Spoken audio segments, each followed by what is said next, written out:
Man, LAPD has afforded me so much success. Booze, babes, and bad debt. That would always get you.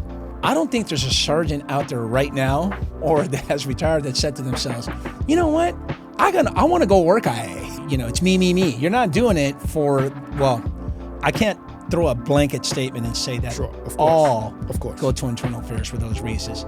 I can just tell you that I'm reflecting as to why I went to internal affairs and as to the reasons why people go work internal affairs from my experiences of 24 years from the LAPD. You lie, you die.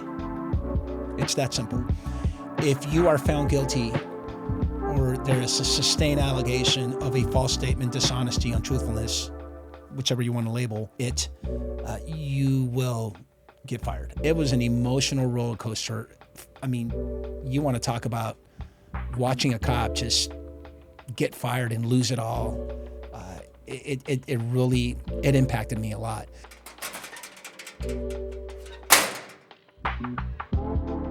Welcome to the Purpose Over Pension podcast. I'm your host, Lenny Bradley, and today from the LAPD, we have my man, Marlon Marrache. I said that right? You said it right, LB. That's right. Listen, I've been talking to Marlon for I think it's been over a year now. Yeah, it's been a while. It's been some time, and with us being police officers from the East Coast and the West Coast, and also content creators with our own podcast, we've talked to each other about different forms of content ideas and just about the job in general and our perspectives from the different police departments. And we found a way to connect with each other consistently without even meeting one another. And that's just the power of social media. And you wanted to come on Ian's show. We're using his studio today. Yes. He just came out of a great conversation with Ian. I got to watch some of it. And I'm happy to have you on the podcast today, brother. Thank you so much. I mean, it doesn't feel real. This is the first time I've actually had a conversation in person with somebody from the Los Angeles Police Department. That's right. So thank you for making that trip. Yes. And I'm so happy to have you on today, brother. Thanks, Lenny. I can't begin to tell you how important this is for all of us, right, to get our message out. And more than anything, when I met you on Instagram, you having those reels with questions that makes you think, about what is your purpose? What makes you think about, getting the power? Like, purpose over power, pension. I'm like, okay, I get it, and I didn't know. And you are very impactful to the point where I had to reach out to you. Yeah. And what I will say about the world of podcasting is I have never felt more purposeful, right? More relevant than ever before. Yeah, 24 years in the Los Angeles Police Department, spent the majority of my time as a sergeant. Let's see, I promoted to sergeant in 2007, so I spent my last 15 years as a sergeant before I retired in July of 2022, so it's going to be 4 years this July. It goes by that quick. Yes, I've had some assignments that have been impactful and purposeful, right? But I got to tell you, man, this world of podcasting as a host, you take on these responsibilities and you meet some really, really important and good people to the point where you've made a difference, and you've impacted your guests. Not just your guests, you've impacted your audience. So happy to be here. Made the trip all the way from LA up here to the CT. Yeah. Just got done with Ian. That's awesome. Right. And right. I'm here with you, man. So let's chop it up. Yeah. And that one thing that I want to touch on that you just mentioned is I've become closer with police officers through the power of social media and content creation more than I have with police officers that I have worked with in person and I have seen daily. With me being retired now, there's maybe a group of guys that I may speak to that I could count on one hand, right? Maybe like 4 or 5 guys that I speak to consistently. But through the power of social media, people I've never met and the conversations that I'm able to have as a result of speaking about purpose as a police officer, I mean, it's insane. It's insane, man. Yeah, no. It's one of those, I guess you can, quote unquote, take a leap of faith. Yeah. Right? Yeah. Where you put yourself in a situation where, there's a lot of responsibility that comes with hosting and putting out content. You want to be pure, you want to be natural, you wanted it to be impactful, purposeful, and you want to send out a message and have conversations by which the audience can gain and get something out of it, right? To get some education and some information. Yeah. So, yeah, man, it's one of those things where just a blessing that we can do this. And a lot of us are retired, right? Yeah, right. Because, and people say, it is in the culture, well, now you're retired, you can say whatever you want, Yeah. But you don't want to be that guy right. that's going to be talking smack, about your own agency, which, by the way, you can agree with me, man, LAPD has afforded me so much success. 100%. Right? Yeah. To get to where we're at right now and having Sure. this conversation. Sure. So, I was talking to another partner of mine the other day is that, you know what? The good will always outweigh the bad. That's right. And there's bad. There That's is. right. You know this. I mean, we're going to talk about, the podcast and all that where, I talk about internal affairs, which you and I both know it's just a very hush-hush, taboo, mystification type of like. Definitely. Right? And who in the hell would want to come on the show or a podcast to air out their dirty laundry? So, Yeah, Yeah, I've yet to have anybody on the show that's been in internal affairs or from LAPD. So, I'm definitely blessed with this one. LAPD's in the house, man. Yeah. So, how did you get to being a sergeant in internal affairs? Where did you grow up? Where are you from? Just give us a little bit of background. Right. So let's go with the first question. Let's work our way backwards all the way to my trip down memory lane as a child. How do I get to internal affairs? That's a very, very good question because I don't get asked that a lot. But when I do, I always wonder to myself, like how? And the best way to describe it or to paint the picture to you is that, and you can agree with me, is I don't think there's a sergeant out there right now or that has retired that said to themselves, you know what? I want to go work IA. Yeah. Right. There is like no driven purpose to say that I'm going to go to Internal Affairs Bureau or I want to go work IA. And with that being said, there is a lot of self-serving reasons why to have this assignment. You know what? It's a feather in the cap. I know that if I go to IA, I'm going to promote to lieutenant, right? The other one is, flexible. Flex work schedule. I get to telecommute. I get to work from home. I work a 4-10, 4 days a week, 10 hours a day, Monday through Thursday. I'm good to go. I'm off by 4. I don't work overtime. I'm gone. I'm with the family. I'm off either Friday, Saturday, Sunday, or I'm off Saturday, Sunday, Monday, right? Okay. And in addition to that, well, I got 3 days off, so I can work overtime detail every weekend to make that extra money. Yep. So essentially, the decisions that you're making to go to internal affairs are very self-serving.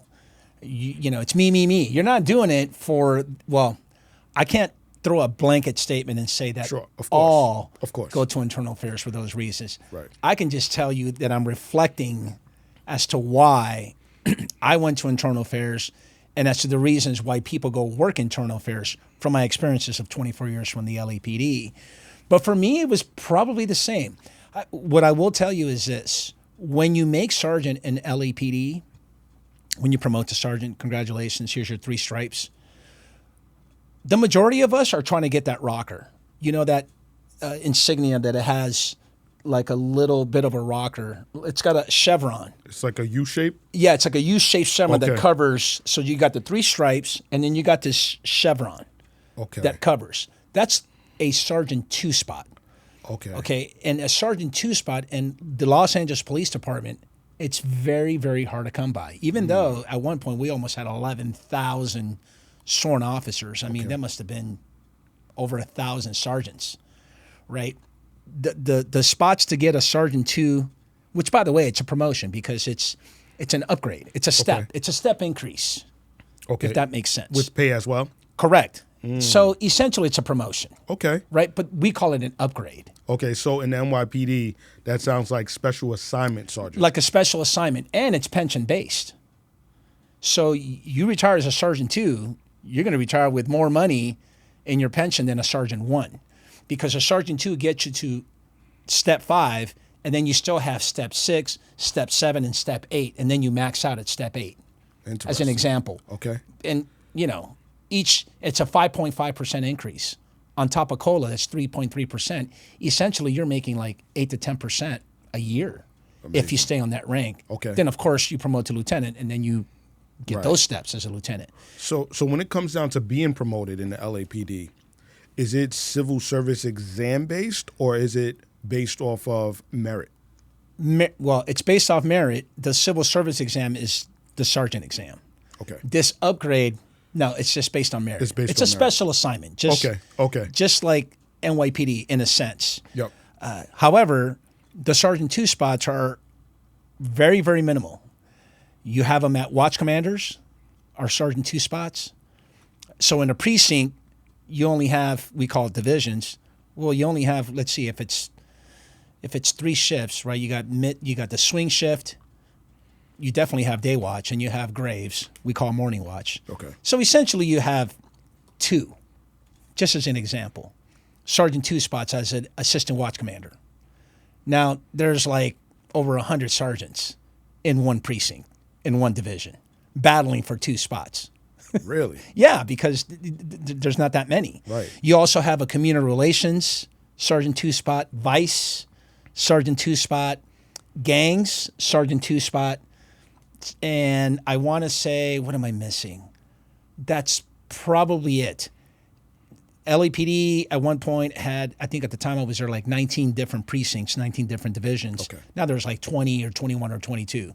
So you can imagine there's only 4 in each precinct, each division, where you're battling to get this Sergeant 2 spot. Okay. Well, guess where there's a whole bunch of Sergeant 2 spots? IA. Exactly, internal affairs. Yeah. So that's what you get your leap. Okay. Because there's a lot of vacancies. Why? Because you know, and I know, don't nobody want to go work IA, bro. Nobody wants to work IA. Like no any different than I explained to Ian. It's very self-serving, like I just mentioned, right? Hey, I want weekends off. Making it work for you. Making it work for you, exactly. And so, and I'm guilty of that because I wanted the step increase. It's pension based, right? Yeah. But at the same time, I was already in law school. I was a sergeant working as a defense rep, what you guys call your union reps. Yep. I was defending cops for any type of alleged misconduct. Okay. And it just so happens that they had a Sergeant 2 spot. By the way, they only had 2 openings when I applied. 62 Sergeant 1s applied and interviewed for just 2 spots in internal affairs. I got one of them. But not only did I get that spot in internal affairs, not to investigate, I went straight up to the advocate section, which is basically a prosecutorial role. My sole job was to get a completed internal affairs investigation, and these allegations are so serious that the chief of police has pretty much directed you, accused, you're going to go to a hearing, no any different than an arbitration or a civil service hearing after you get fired. I'm recommending termination, okay? But your fate lies on those 3 panel members. If they decide to fire you after hearing all the testimony, after examining all the evidence that was presented, right? If they say removal, they recommend removal, guilty on all counts, then me as a chief of police, I can only reduce the penalty or agree. Okay. Either or. Right. I can never up it. So let's just say for whatever reason you go to this hearing and they recommend like 60 days suspension. It was 60 days. The max you can get is 65 days. And the chief wanted to fire you, you can't, because the chief can only agree or reduce. Right. So, you know, politics, collusion, phone calls, all that shit happens. Yep. So that was my job, was to put on these cases. So for about little over 3 years, about 4 years, I must have presided and put on I prepped for about 40 of these hearings, and I did 30 of those. Sheesh. Yeah, so I can tell you, bro, it was an emotional roller coaster. I mean, you want to talk about watching a cop just get fired and lose it all. It really impacted me a lot. But I wanted the Sergeant 2 rocker, right? We call it the rocker, you know, the chevron. I wanted that spot. I knew it was pension-based. But at the same time, I kind of did have some purpose Because I was in law school, so this kind of helped me because it was kind of like doing trial advocacy, moot trial. I was learning how to prepare for trial. Okay. Because essentially what it is, it's like you're preparing for a little mini civil trial. So, yeah, man. What made you want to become a cop? Good question. I blame my decision to be a cop on my best friend, Rick Krinsky. Shout out to Rick Krinsky, who, by the way, is in his 29. He's ready to complete his 30 years on the job. Not only 30 years, but 30 years in patrol, man. And I applaud him and I admire him for being a street cop his entire career. That to me speaks volume, especially coming from a cop that I did a lot of things. I was never around for one assignment. You moved around. I always moved around. I think the longest assignment I had was in internal affairs, where I did close to 5 years. But when we start talking about it and people ask me about, hey, why did you decide to be a cop? Yeah, I got to blame it on him. I was in the Navy, and I did not want to re-enlist. And so Rick had 2 years on me. So he already finished the academy, and he was a probationary officer. And so when I would come home on the weekends from my ship out in San Diego, I would watch him. I pretty much watch him. And you and I both know that your closest friends have a major influence on your decisions, especially when you're teenagers. I mean, I've known Rick since, we were teenagers. Okay. And so he has a lot to do with my decision to become a police officer. I had my fears, I had my concerns, but once I applied and started getting into the process, all those fears and concerns became motivation and drive. Like, okay, I really, really want to do this. You know what I'm saying? Excellent. So yeah, it was him, and here we are, 28 years later, right? Okay. Did you grow up in LA? Born and raised in Lima, Peru. So shout out to my mi lindo Peru, and I came here in 1980, December of 1980. And I redshirted for 1 month to get into 7th grade. And so I've been here ever since, man, and I never left. So, yeah, hey, man, if your audience knows California and if they know LA, I'm all 818. San Fernando Valley 818 is in the house. Oh, man, I don't know much about California. Yeah, well, great weather, obviously. Yeah. And in LA, we have a place called the Valley where they made movies. And it's always been called the Valley, and people have their own opinions about the Valley. But I grew up in the Valley. I've been here since I was 12 years old. So. Okay. Now, you said you were in the military. Yes. What did that look like for you? Did you enjoy being in the military? Do you feel like a lot of what you learned from being in the military you were able to apply to being a police officer? Yes. Military background and experience definitely gives you a little bit of an edge. When you decide to get into law enforcement. Sure. I say that because you already have structure, you have some discipline, and you're able to take orders, right? Yeah. The big difference is that you actually get to go home. At the academy, in boot camp, you don't. You got to live there. Sure. And I was a late bloomer. I've been a late bloomer practically all my life. I dropped out of high school because I just wanted to work. I got sick and tired of asking my mom for money. And so I started working when I was 17 years old. So from 17 until 24 years old, when I decided to go into the Navy, they told me, hey, listen, you got to get your high school diploma and your GED. I'm like, okay. So I took like 2 tests. I got my GED, and the counselor convinced me and said, listen, you're only 1 class away from getting your diploma. Don't you want a cap and gown and graduate? And I said, yeah. So I graduated high school at 24 years old. Really? Yeah.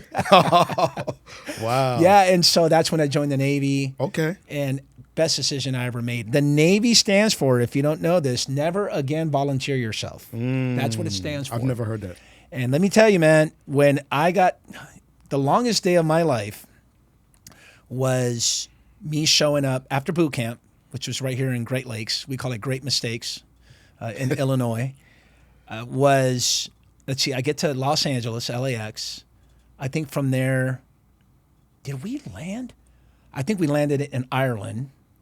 From there, we had to go to Sigonella, Italy. as a layover. And then I ended up, oh no, I'm sorry. We went from LAX to Philadelphia. From Philadelphia at layover to Ireland, layover to Sigonella, Italy, layover, and made it to Bahrain. Man. And when I get to Bahrain, I'm in the barracks. I'm in a Navy base. And now I got to get helicoptered into my aircraft carrier, which is in the Persian Gulf that just passed the Strait of Hormuz. So it's in the Gulf. Okay. The Persian Gulf. And I was there just for 2 days in Bahrain in the naval base. And I jump on this H-53 helicopter with my neck like no one was moving because it's so uncomfortable. It's a fighting, H-53, which is your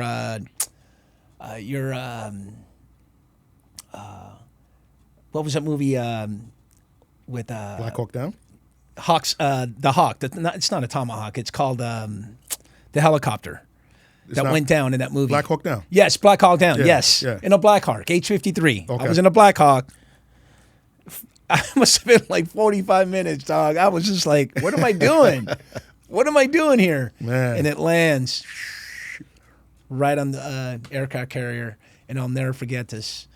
I had someone right as I'm walking into the ship saying, congratulations, welcome to hell. Really? Yes. And, of course, I get this bad impression about the Navy. But I got to tell you, Lenny, dude, it was the best decision I ever made because it just taught me a lot. I grew so much. As we're having this conversation, I'm reflecting more and more on my time in the Navy, even though I had to live in a 3-foot by 8-foot coffin, in the barracks. Yeah. And my coffin in the barrack was underneath gear wire number 3. So when the air operations, the Hornets and the Hawks, God, I'm forgetting these names. Anyways, it's the Hornets and the other firefighting airplanes. They bring the gear down with a hook. Yeah. You got 4 wires that they have to hook. Okay. To trap and grab, right? Right. We were underneath the hook that they always trap themselves in. So you always hear, their planes all the time, man. Man. And so, man, what an experience. Best decision I made. Got me away from, being away from my family. All I wanted to do was make it back home, and I was stationed in San Diego. But just to give you a 30,000-foot view of my experience in the Navy, the best of friends to this very day, in a 5,000 personnel in an aircraft carrier. There's 5 or 10 of us that still talk to this very day.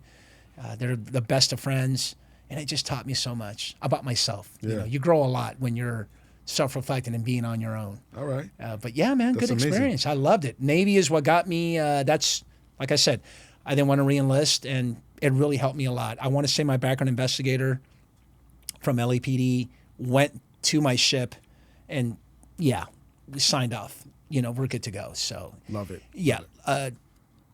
Armed Forces, any branch, definitely helps. Okay.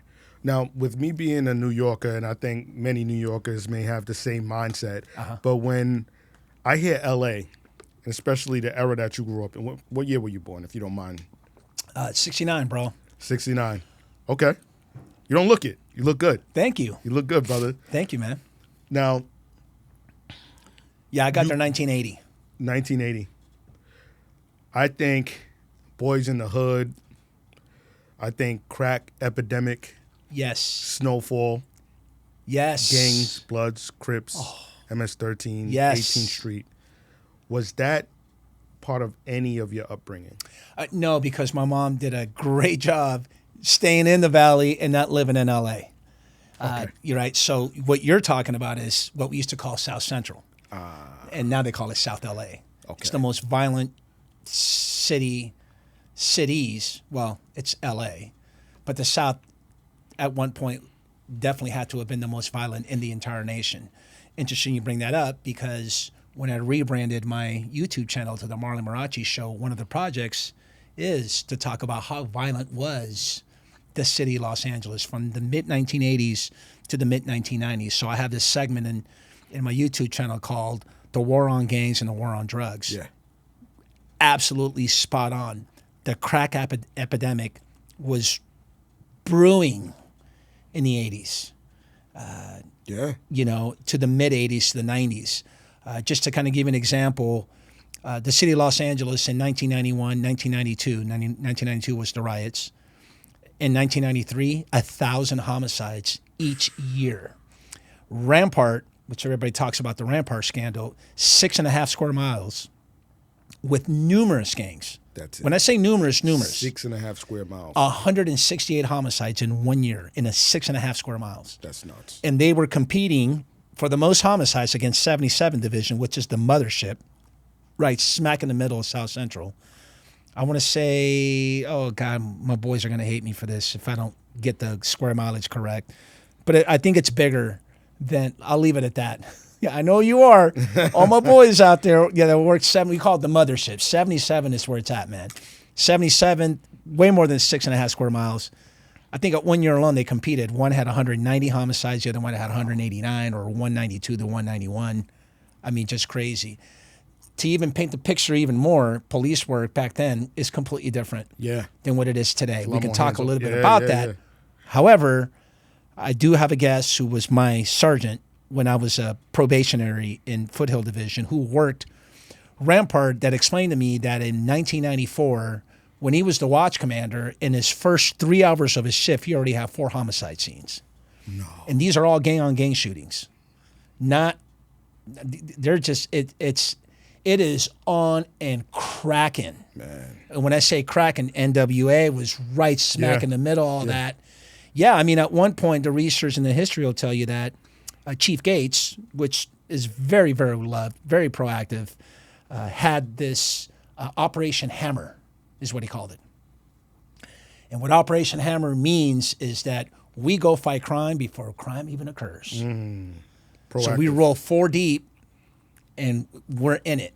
And so what I'm trying to do in the YouTube channel to educate the next generation, right, is to paint the picture of what Los Angeles was like back then. So I'm bringing up all these old school cats, ex-partners, to talk to me about what was police work like.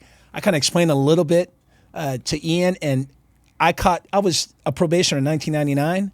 I can tell you right now, in the mid-'80s, probably even early 80s, if you drove a Toyota Camry or you drove a Honda Accord, it is on. Why is that? Because those were the most stolen vehicles in the entire, I'm not even going to say the United city. States. Probably United States. Probably in the United 100%. States. I'm curious to ask you, New Yorkers. Yeah, forget it. All day. All day. Right? I used to have friends that stole cars, and that's all they would take, Hondas. Yes. With a screwdriver. Yeah. Pop the ignition. Yes. Flathead screwdriver. Boom. Yeah, we used to call it OBS work, observation work, OBS. You be out there 2 in the morning, 3 in the morning hunting. And I remember the spotlight. Remember the spotlights on the Crown Vics? Yeah, of course. So we used to have a Chevy where the spotlight was on the floorboard, so you had to pick it up. So my job at 2 o'clock in the morning as a probationer, my FTO would tell me, okay, let's go hunt. And I'll be looking. You see a Toyota Camry, a Honda Accord, we running plates. Stay on it, and the minute we run plates, it comes back stolen, it is on. That's what the job was like. And that's pretty proactive. That's what they call it nowadays, right? Yeah. But that was it. So I'm trying to paint the picture that the crack era in Los Angeles was so significant in terms of committing violent crimes that you had there was no like anti-cop movement, or there was no like anti-police type of rhetoric or narrative back then, because a lot of the community members, especially like in Rampart, right? You got hardworking Latinos, right? Hispanic, Latinos that work so hard. Sure. I mean, just to give an example, imagine you working as a day laborer and you're only making $40 for the whole day. Right. Okay, you're married with kids. You live in Rampart, you walk down the street to the liquor store and buy milk and eggs for the kids. By the time you walk back to the apartment complex, and they jack you. Not only do they jack you and take your shit, your money, but they take your food as well. That's life in Rampart. That's life in LA, right? That happened all the time. Yeah. So the point I'm trying to drive home is the community was very, very supportive of Rampart Crash, of Rampart anti-gang. Got you. They're like... The proactivity, they were good with it. It is us against them. Chief Gates and command staff at that time made it very clear that we're declaring a war on gangs and drugs because that's just the way it was. Yeah. And so as a cop, if you came on in like mid-'80s, early 90s, I know this sounds kind of weird, but it's a lot of fun, man. Yeah, it was like a free-for-all in a sense. I mean, our job is to get that frank, get that felony. Yeah. You know, your job is just to hook and book.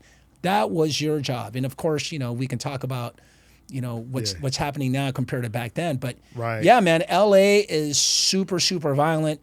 I've done a couple of episodes where people have chimed in and said, well, you don't know anything about that. Chi-Town, Chicago was even worse. And then someone will, you know, say, well, Atlanta was worse. So it's a good conversation to have just to let people know that here's the way I see it. Regardless of what side of the aisle you're on, you know, with your political values, you know, it doesn't matter. Right. It doesn't matter. You know why? Because public safety is priority number one. Of course. You know, so. Absolutely. Now, you came on in 1999, you said. July of 98. Shout out to 798, my class, and I did my probation all of 1999. Okay. What did the academy look like back then? What was that process like? What was the recruitment process like? Fast. I think I got on within 6 months. Unfortunately, I had a seatbelt ticket and a U-turn ticket that turned into a warrant that I didn't know about until my background investigator told me. And what sucks is that back then they only had pagers. And you got to understand also, here's another thing they got to paint the picture. Back in those, I want to say from 1993 all the way to like 1998 when I came on, probably even before, but definitely from 1993 to 1998, over 1,000 applicants a month. 1,000. That's a lot. A lot of people wanted to become cops. Yeah. However, they only took the best 5%. And out of the best 5%, they only took the best 50%. Out of the best 50% will only make backgrounds. And out of that 50%, will actually get an appointment to the LAPD Academy. So essentially you're talking about 10 out of the whole month. Wow. You know, and so... Out of 1,000. Right. What they won't tell you today is that, I'm going to tell you right now, you ain't getting 1,000 applicants a month at all. You might be lucky to get 1,000 a year. Nobody wants a job anymore. Nobody wants a job anymore. So I was lucky. I was one of those 5%. Got on. Academy life was... Bro, I had a lot of fun in the academy. Why do you think people wanted a job so much back then compared to now? Especially with all of that stuff that was going on, Rodney King, riots, gang life, F the police, that whole rhetoric. But yet people still wanted to be a part of law enforcement. Why do you think that is? My thinking is, I don't necessarily, you know, I'm really reflecting on that question, which is a very, very good question. I can only see it from my lens. Sure. Is that I think law enforcement back then was very well respected. In other words, we put it up in a pedestal, right? Yeah. This authority and this power by which you have this image of was solid. Yeah. You know, I used to walk up when I was a kid to a cop, say, hey, you got a baseball card, sir? And they would come out of their pocket and give you a baseball card. Or if you knew you did something wrong, police is coming after you, you know, to the point where you might even get a beat down depending on what you do. Sure. That was just the culture. Right. And so my thinking is back then, there probably wasn't many professions that only require a high school diploma. So everybody... Oh, so that's what it was like back then. You didn't need no college or anything? Nothing. and I'm taking a very, very strong speculation and Okay. An assumption here. Sure. But that's my thinking, is that a lot of people didn't want to go to college, and they thought to themselves, you know what, I want to be a cop. To your point, I have met guests that did watch what happened in New York in 2001, 9/11, where they were motivated to go into the military to make a difference. Can't say that about LAPD, but my thinking is at the time, I want to say the president, Bill Clinton, passed a bill to increase the hiring of law enforcement. This is back in 1992, 1993. So I'm going to go out and say that it wasn't just the city of Los Angeles.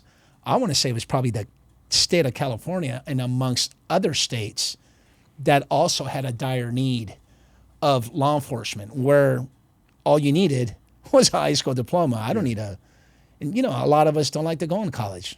I was a high school dropout. I never wanted to go to college.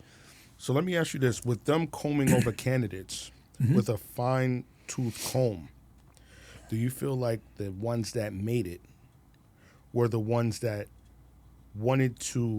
that found possible purpose in becoming police officers, that they were more dedicated to their craft after you working for years within the LAPD?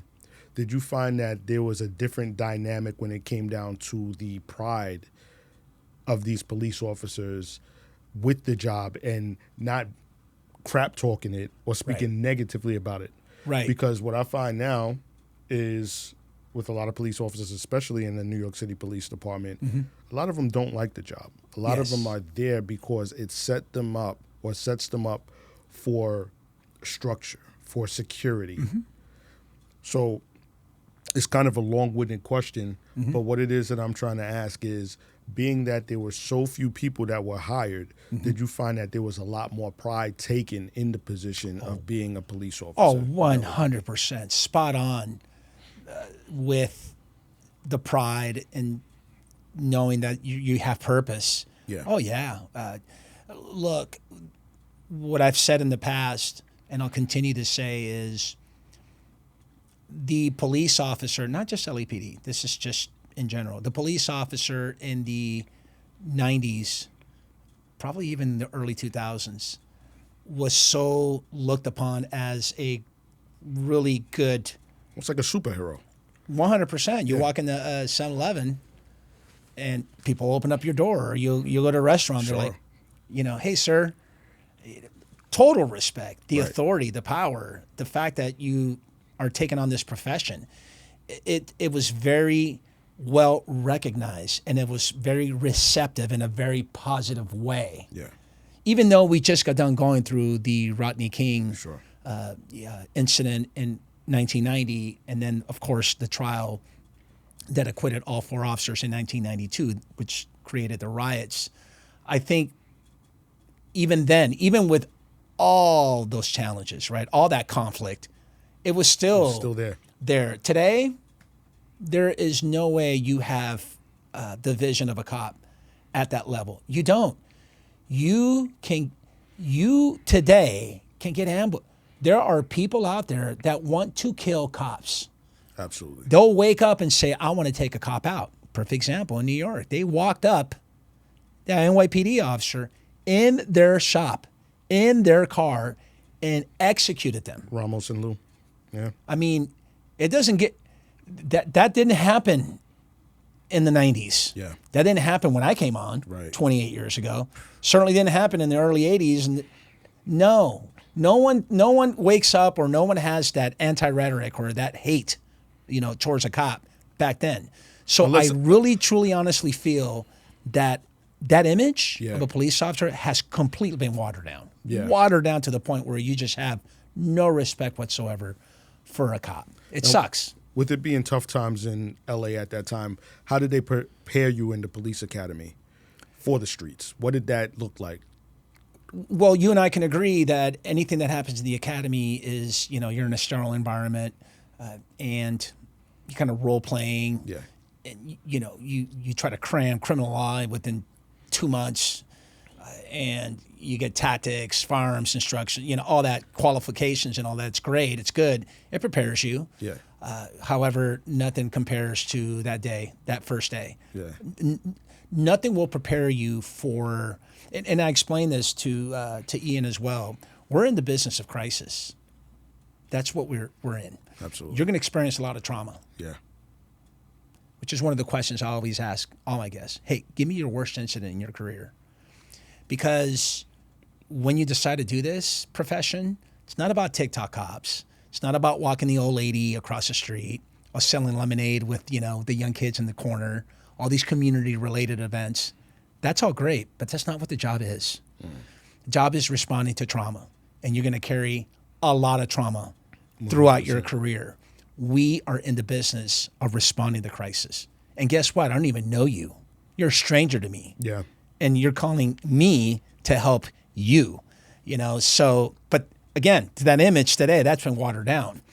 Interesting you bring that up, because I always do say that the candidate of today that wants to become a cop compared to me 28 years ago, totally different theories and views. And here's what I mean. Back then, when I was just happy to even knowing that I was going to become a cop. Yeah. It was a profession. I'm going to get a pension, the whole nine. I mean, I was in. And I want to say that majority of us were all in. Like, there's no way that I'm leaving this job. I'm not going to do like a couple of years and say, oh my God, this is not for me. Right. That was rare. In fact, in the academy, I did have a classmate who walked in after 2 months and said, it's not for me. He was a teacher, and he said, I can't do this. Talked to my wife about it. I don't want to risk my life for this. Yeah. Which is great. It's noble. I mean, right. You have to respect that. But I didn't think about anything besides the fact that, hey, whatever my best friend Rick told me about being a cop and just doing police work, chasing bad guys, running plates. Oh, shit, stolen vehicle. Let's go. Give me an airship and a backup. Boom, and the chase is on. Right. That's what the job's about. Yeah. Today, no way. Today, you start thinking about, okay, hold on a second here. So what's in it for me? The Whiffam effect. Yeah. So why am I doing We call it this? the Whiffam effect? Whiffam, yes. What's in it for me? I like that. Yep. I've never heard that. Oh, yeah. That's What's in it for me? Yep. What's in it for me? The Whiffam The effect. Whiffam effect. The Whiffam effect. Yeah. So hold on a second. So I'm signing up for how much? 80,000, maybe 100, if that, right? With overtime, maybe in 2 years, I'll make six figures. And my job is to what? Well, I'm risking my life. We all know that. Yeah. I might take a bullet.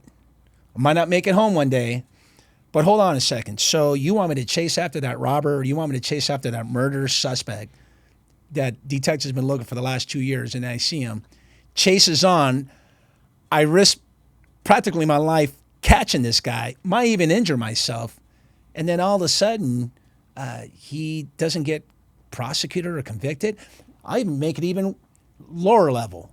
Let's just say your local, not even an infraction. Let's just say a misdemeanor warrant. Yeah.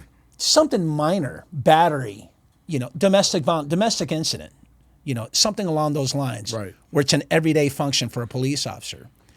My point is, if you arrest someone for a felony, and by the time you get back to the station to write the report, after They're doing out. the booking procedures, They're out. they're out. Yeah. So then what's in it for me? Yeah. I want to catch bad guys and put them away. But so it's not just law enforcement.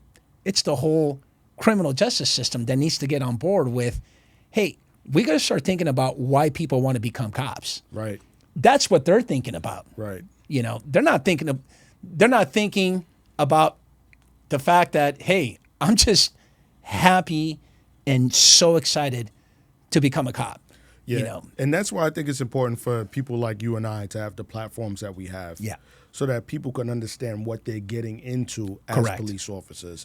Because before that, or without having that, I feel like it's pretty much about the Whiffam effect. Correct. For me, that's what it was about. Yes.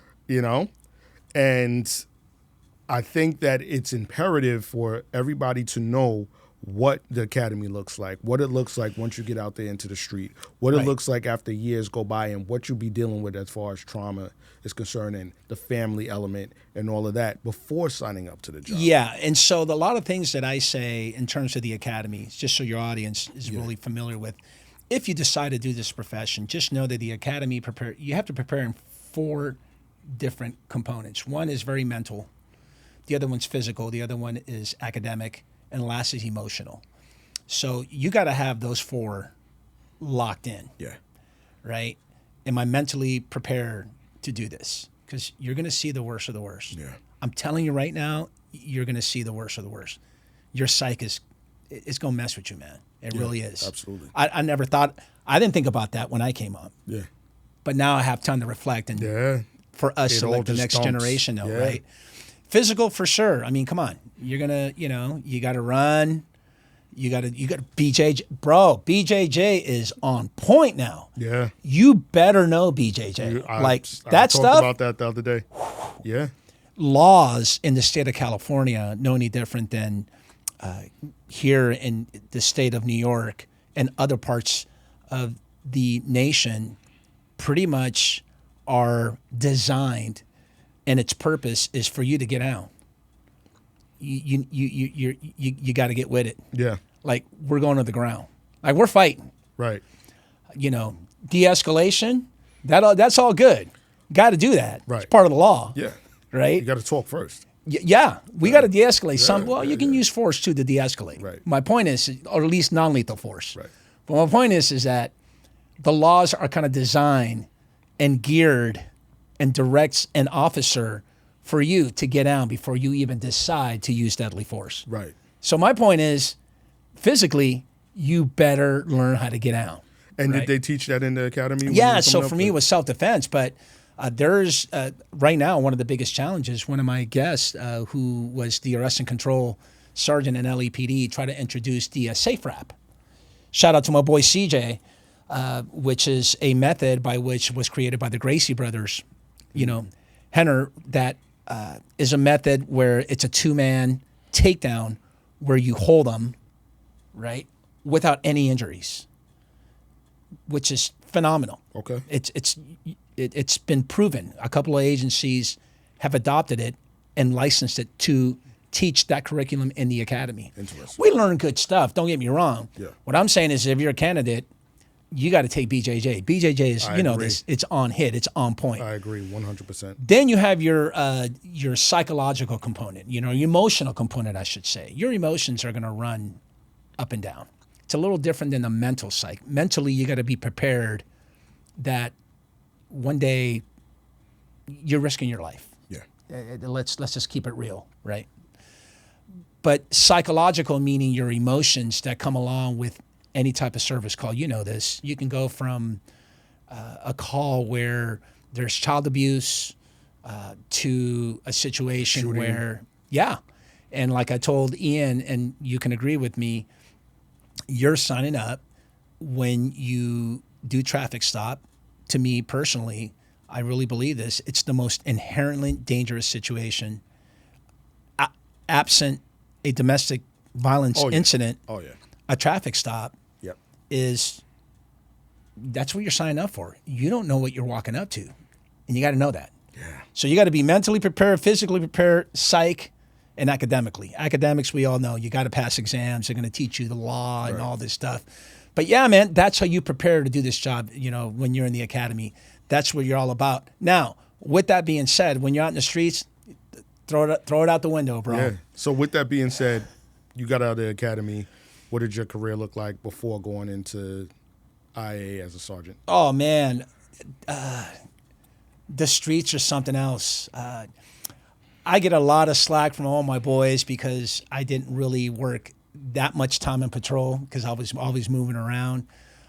But I did enough I've done plenty of traffic stops and I've gone to plenty So what's the flack that you get from them? It's like, you didn't put in the real work? Is it that type of thing? Yeah, in our culture. Yeah. Yo, man. It's the same thing with NYPD. Yeah, you never worked the South End. You didn't work 77, Southeast, Southwest, or Newton, which but is you Central. still made out all right. Yeah. I was talking to somebody about this the other day. Actually, they know who are. My boys know who they are. Actually, it was my neighbor, and he had the opportunity to possibly go somewhere. I won't really go into it. Mm-hmm. And I said, if somebody gives you an opportunity right out of the academy, take it. Yeah. Take it. And here's why. And he was like, I'm not sure. I really want to get out in the street. I said, listen, take the opportunity because you can always go back to patrol. You'll always have that there. But you'll never always have the open door for the opportunity that's being presented to you. There's people that go through their whole career and they might not have the opportunity that's presented to you. Yeah, 100. Very, very true. I will go on the record, so my boys don't give me too much of a hard time, is I was a sergeant for 11 years, okay? No, let me back up. When I worked patrol, when I made sergeant in 2007, when I got promoted, I had to do my probationary period as a patrol sergeant. So I did that for close to 2 years. 2 years is probationary period? Yeah, okay. Yes. It's normally a year and a half. It's a year for sure, but they don't transfer you. So the way the tradition works in LAPD is when you're a probationary officer, like right out of the academy, you have a 1 year probationary period. They call it wheeling out, meaning you're going to transfer out. Okay. You're not going to stay here. Congratulations, you made your probation. Now you get to go work with a partner and be a cop. And how long is probation as a cop? 1 year. 1 year, you said. 1 year, right? Same thing as a sergeant. When you get promoted to sergeant, they're going to give you 1 year that you don't screw up being a sergeant. And you get to but you get to wheel out and transfer out to another whole division. And I stayed at Pacific Division for almost 2 years. Okay. All patrol. I'm going to tell you right now, don't get it twisted. I handle business. Yeah. And when I say I handle business is that I took care of my guys. The sergeant position, to me, that rank, is probably the most important rank in any law enforcement agency. Why? Because you are right there in the middle. Yep. You take care of your boys, your officers, and you get to manage, the message of the bosses, leaders. the lieutenant, or the leaders, right? Yeah. So you're right there. You're definitely right there. I talked about that with the captain. Yeah, 100%. And one of those things that I enjoyed as a sergeant was there's this culture where you never have, you don't eat with the sergeant, especially on graves. We call it morning watch. Okay. Bro, there was times where I worked, not times, all the time, where I log on at 6 p.m. until 6 in the morning, load me up with all the non-coded calls. I would, with my guys. As a boss? I was one-man unit, which is weird. Very, very uncomfortable. LAPD tradition is a two-man unit. So my whole career, I've had a partner. Now I'm alone. And I'm responding to calls, non-coded calls, loud radio, party, whatever, all that stuff, by myself. And I'm still like, sketchy. And what area is this? This is out in Venice. In Venice, okay. Venice, out in California. I mean, any part of LA on a Friday night, it doesn't matter where in LA.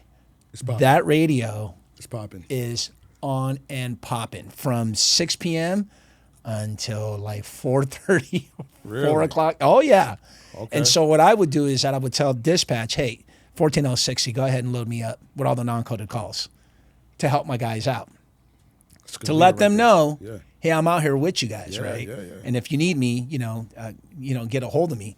So, yeah, man, that was, and then I ended up, my last 2 years, I left officer rep section, which is defending cops. So LAPD, what you guys call your union reps, we call them defense reps. Yep. It's a whole unit. Like your whole job. It's just defending. It's defending cops for NEIAs, responding to critical incidents, officer-involved shootings, going through the whole IA process, representing all precipient witnesses. The attorney represents and gets the interview done with preps and interviews the shooting officer or officers. And so I left that cush job and went back to operations my last 2 years of my career. So, I got a little cloud in me, Good. just a little bit. Good. Where I did some time of patrol, but making sergeant was the best decision. Thank God I got advice to, hey, at my 5-year mark, like 4.5, 5 years on, hey, take the exam. And so I took the exam, and the list was held for a whole year, and then the list ran for 2 years. So by the time I had 10 months on, 9 or 10 years 10 on. years. Got you. Yeah, congratulations. You're now a sergeant. So you didn't do a lot of patrol as a police officer. You said you did, what, a few months? Yeah, I didn't know. I mean, I spent my first 5 years, 4 years Okay. in patrol, and then right before I'm a sergeant, I was working inside an admin gig. Okay. I wanted to make FTO. I really do wanted to be a field training officer. How hard is that to... Oh, my God, it's hard. Because the New York City Police Department is very easy. Not in LA. Why I took is it? 17 I took 17 oral interviews To become an FTO. to get my So stripes. that's how serious they take leadership. Oh yeah. Well, not only that is you're competing. You're Why competing. is that? Is it do you actually receive like merit for it? Well, I mean it's a promotion. Yeah, it's It civil, is. yeah, it's a promotion for sure. 100%. I had no idea. It's a civil service exam and it's promotion. Really? Yes, it is. But here's the deal. Think about it. Let me give you an example. Let's say 77, hundreds, 400 in one precinct. It's just like NYPD in any precinct. How many is in one precinct on the average? Hundreds? Well, okay, I'll speak about my precinct. Yeah. My precinct, we had, when I was on, we had about 300 cops. Okay, so 300 cops. How many out of how many FTO spots are there in that precinct? So in that precinct, you had an FTO, and sometimes you wouldn't even have FTOs, but you might have one per shift or two per shift. Okay, so it's very minimal. Yeah. So there's a lot of people competing, right? Well, it wasn't really a competitive thing. It was like one of those things like, hey, would you like to be an FTO? Yeah, sure. What are the hours? And if it worked for you, it worked for you. If Oh, it didn't, no. it didn't. We advertise, and we went through a whole exam. Really? In front of a board at the division, at the precinct. But here's the deal. If you're the insider and you work there and you're liked, and you're a good cop, decorated. They're going to look at you first. I mean, you know, even though you're going through the motions, but there's outside. Like 77th has 3 FTO openings, and you work Southwest, the neighboring agency, right? Well, bro, there's like 50 cops in 77 that are qualified and that are well liked. You just inside alone, you play politics and favoritism because there's only 3 spots. How much, And now the outsiders are also applying for those spots. Now, how much backstabbing goes on as a result Man, of that? I tell you what, man. I'm sure. Interesting way of couching that question. The way I would answer that question is that there's always your favorites. It doesn't really matter what you say in that interview. Yeah. You can knock it out of the park, man. Yeah. And say, damn, this boy is lit. He knows exactly, he's sharp, you want him. You still won't get it because you can make what they call the outstanding pool. So there's an excellent pool and then there's an outstanding pool. So let's just say with 3 openings, right, that have been advertised, people did the exams. Okay, 5 make the outstanding pool, but you only got 3 spots. So it doesn't really become about what you said in that interview. Now it's all about... you know. Exactly. Yeah. Yeah, that's the way it works everywhere. So it took course. me I took 17. There's cats that I know, partners of mine, that have taken 30 and plus and still didn't make. I think one of my boys... 17 interviews, you're saying? Yes. I had one of my boys took 26 before he got his. What does an interview look like? 3-panel member. Tell me about this core value. Give you a scenario. What do you know about equal employment opportunity? Just basic ethical questions. How important is arrest history? None. What? 0. What? 0. Why is that? Because if you work patrol and you're responding to radio calls, it's either an arrest or it's not. How big were No stat. I can tell you from my experience. Yeah. You know, that's a very good question. Yeah. I'm gonna have to really find out. But what I can tell you is that I don't think a recap is important. How important were numbers in the LAPD from a patrol level or for a specialized unit within the division or within the precinct? How important was that? Very good question. Very, very good question. Yeah. So for the Metropolitan Division, where just your elite officers are working platoons, it's where SWAT is as well, right? D platoon is SWAT. Yeah. Yeah, you definitely want a good resume. Right. So you want to make a lot of arrests, felony arrests, work specialized unit gangs. Right. Yeah, you want to build your portfolio to make it to Metro. Yeah. As far as like an FTO spot, hey man, as long as you're a good cop, respond to good radio calls, I don't think recap has ever been, an element or a nugget. Okay. But what I will say is this: I remember working patrol, 12-hour shifts, and I'm sure you're gonna laugh at this one. Is we would have 5 basic cars. Okay. In our area. Man, you got one cat that's writing like about 15, 20 tickets, man. Them 2 dudes, because we're 2-man units, are just balling out, like writing like 15, 20 a shift. Like 15. That's a lot. Parking tickets, yes, moving violations, all kind of stuff. But then the other 4 are not. Yeah.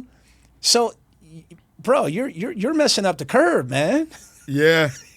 You're just, because we're out here chilling, we'll get maybe 1 or 2. So there was a time where the officers that would only have like 1 or 2 as a recap in your 12-hour shift for a whole month, you only had 5 the whole month. But then this unit over here had like about 20 or 30. Yeah. You got called into the captain's office and he's trying to jam you up as to, hey man, how come you're not doing so many moving violations? Yeah. And I'm like, same thing with them. Didn't happen to me. Yeah. But I remember one of my boys got called in and go, man, I got jammed up for not writing tickets, man.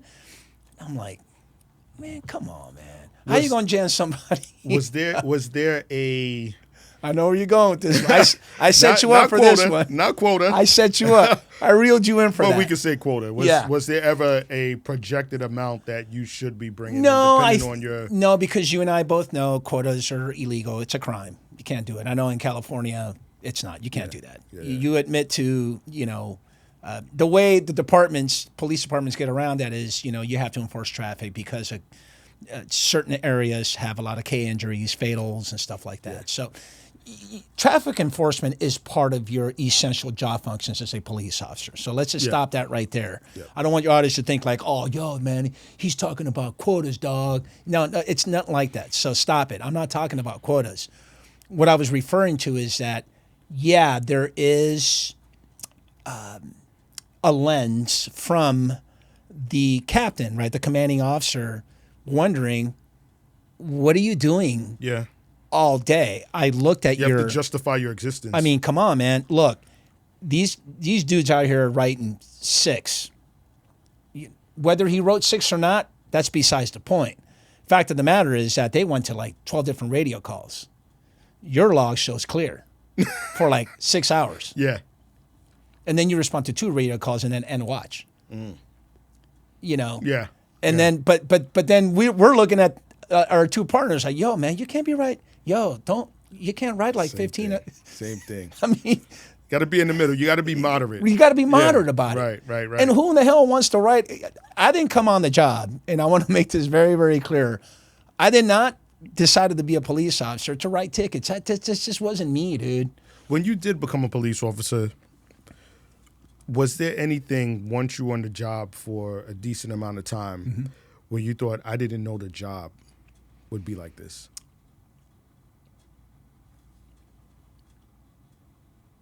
No, because I knew that trauma was coming my way, and I knew how to handle it. Yeah.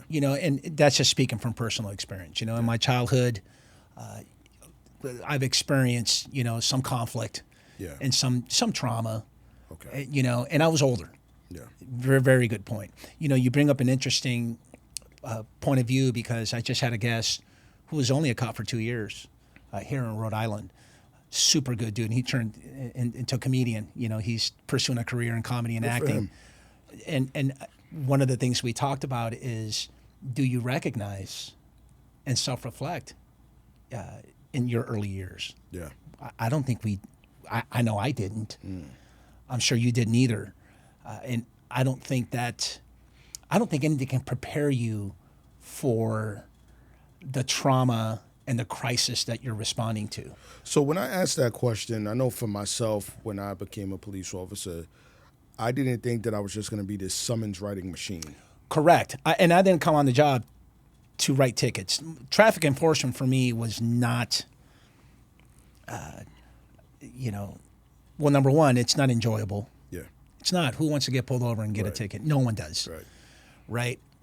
To your point, I think for me, what I didn't know is, now that I'm reflecting on it as we're having this conversation, Sure. is that my life can be taken away in less than a second. One, two, that I have to make a decision to go home to my family in less than 2 seconds. I mean, the average OIS is less than 2 seconds. Yeah. And that's a reality. I don't think we think about that enough. Right. You know, to your point, that I didn't know that. Right. I can tell you that my first day driving to my first shift, I was a fucking nervous wreck. I was like, I can't. I remember me driving, and I was looking in the rearview mirror at myself, going, I can't believe I'm doing this. Like, it's real now. Got to pinch yourself that's sometimes. Why, yeah, that's why. And I know I didn't cover it earlier when you asked me about the academy life. Hey, academy life is, you're going to learn a lot very quick, but nothing's going to prepare you to the streets. That's right. Nothing's going to prepare you. And if you're not a nervous wreck or you're not shitting a brick, you're lying to yourself. I'm telling you right now, because you don't know when that day comes. You know, there's that saying, hey, you don't choose the OIS. The OIS chooses you. What is OIS? Officer involved shooting. Okay. That's right. Remember that. That's right. That's right. The OIS does not choose you. So going back to FDO, I'm just Yeah. really baffled by this. What did that pay? What did the pay increase look Oh, like? dude, it's 5.5 every step. So it's 5.5. And do you get a certain? You get your stripes. Those are your stripes. Or What, the 2 three? stripes. The Two. two? Sergeant's so it's like 3. Two chevrons. 2 chevrons. Okay, NYPD 3 chevrons is a sergeant. Okay, yeah, same here. 3 chevrons is a sergeant, and then a sergeant 2 is a 3 chevrons with that rocker. With the little thing that U-shaped covers thing. it. Yes. Got you. That's a sergeant 2. Okay. FTO is 2 striper. Yeah, your 2 stripes is important. Bro, you're talking step. Your step, you increase to the next pay of steps, and there's another whole bunch of 8. I think that's up to 8 steps, and it's 5.5% each year. But get this. I made FTO. You're going to love this one. I was out on patrol. I left a cush admin job because I knew that I was going to make sergeant. I knew that my list was moving, so my time was coming. Okay. And it was, of course, I made it in January 2007. So, like around the summer of 2006, I said, I got to get back out in the streets. So, I kept it real, all right? Don't be laughing. Don't be like, oh, Marrache was just an admin dude. No, I left a cush admin job and I went back out in the streets. And my whole goal was to make FTO. So I took those 16 oral interviews. Got you. And so I went back to patrol. And, bro, when I went back to patrol, I've been out of patrol for like maybe 3 years. Man, in those 3 years, things changed. Yeah. Like, I didn't know, like, an arrest was like signing loan docs to like buying a house, man. You had to do like, for like a felony arrest, you had to do like It's a lot of paperwork. a lot of paperwork, right? And so I'll never forget this. So where I went to West Valley Division, shout out to the 10, right? My boys, 10 Adam 87, along with my partner, Jeff Carlson, my boy GC. We were playing soccer together. So we knew each other playing soccer for the LAPD soccer team. And so he was just fresh out of probation and he got transferred, wheeled out to West Valley. I was already a 7-8 year cop. But no one knew me at West Valley. Okay. So every time I go to roll call, I have my badge. My badge number was 17696. You can tell by the numbers who's a rookie or who's got less time, who's got more time. Okay. Well, I had to remind people, Marrache's, I'm not off the wheel.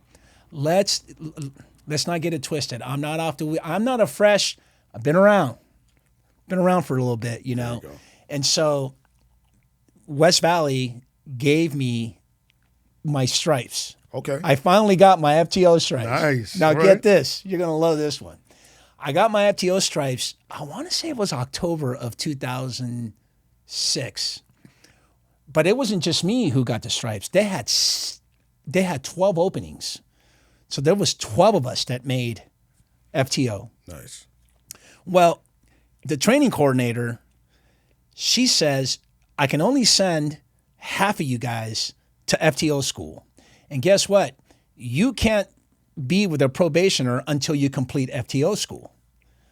So I was on the batch to go to the FTO school in November, right before December, because in December, it's holiday season. There's no school. Got you. Okay? Yep. You follow me so far? Yep. Oh, you're going to love this one. So I come into the training coordinator and I said, check this out. I think I'm going to make sergeant around 2007. I'm going to make sergeant in January. That's the word. It's coming up. So, you know what? Why don't we schedule me to go to FTO school in January? Because by the time you schedule me, I already made sergeant. I'm good to go. Yeah. So here I am as a new FTO, fresh stripes, and I'm in roll call with my boy Jeff because we were partners. And I'll never forget this. Watch Commander Lieutenant goes, okay, we got a couple of probationers here. Hey, Marrache, you're going to be with Officer Johnson. And I raised my hand and go, well, sir, I haven't gone to FTO school. You didn't go to FTO school? I go, no, I haven't. He goes, well, I guess you can't work with the probationer. Who here has gone to FTO school? And some 8-year police officer, we call them P2s, he raises his hand. And he goes, well, you're going to work with him. Meanwhile, I'm chilling with my boy Jeff. Oh, man. Well, he's working with the probationer, and that lasted for like 2 months. People were like kind of hating, like, ain't this some shit? This dude just made FTO, and he don't even got to go out. He do got to go out with a probationer. Oh, yeah, I know they were living.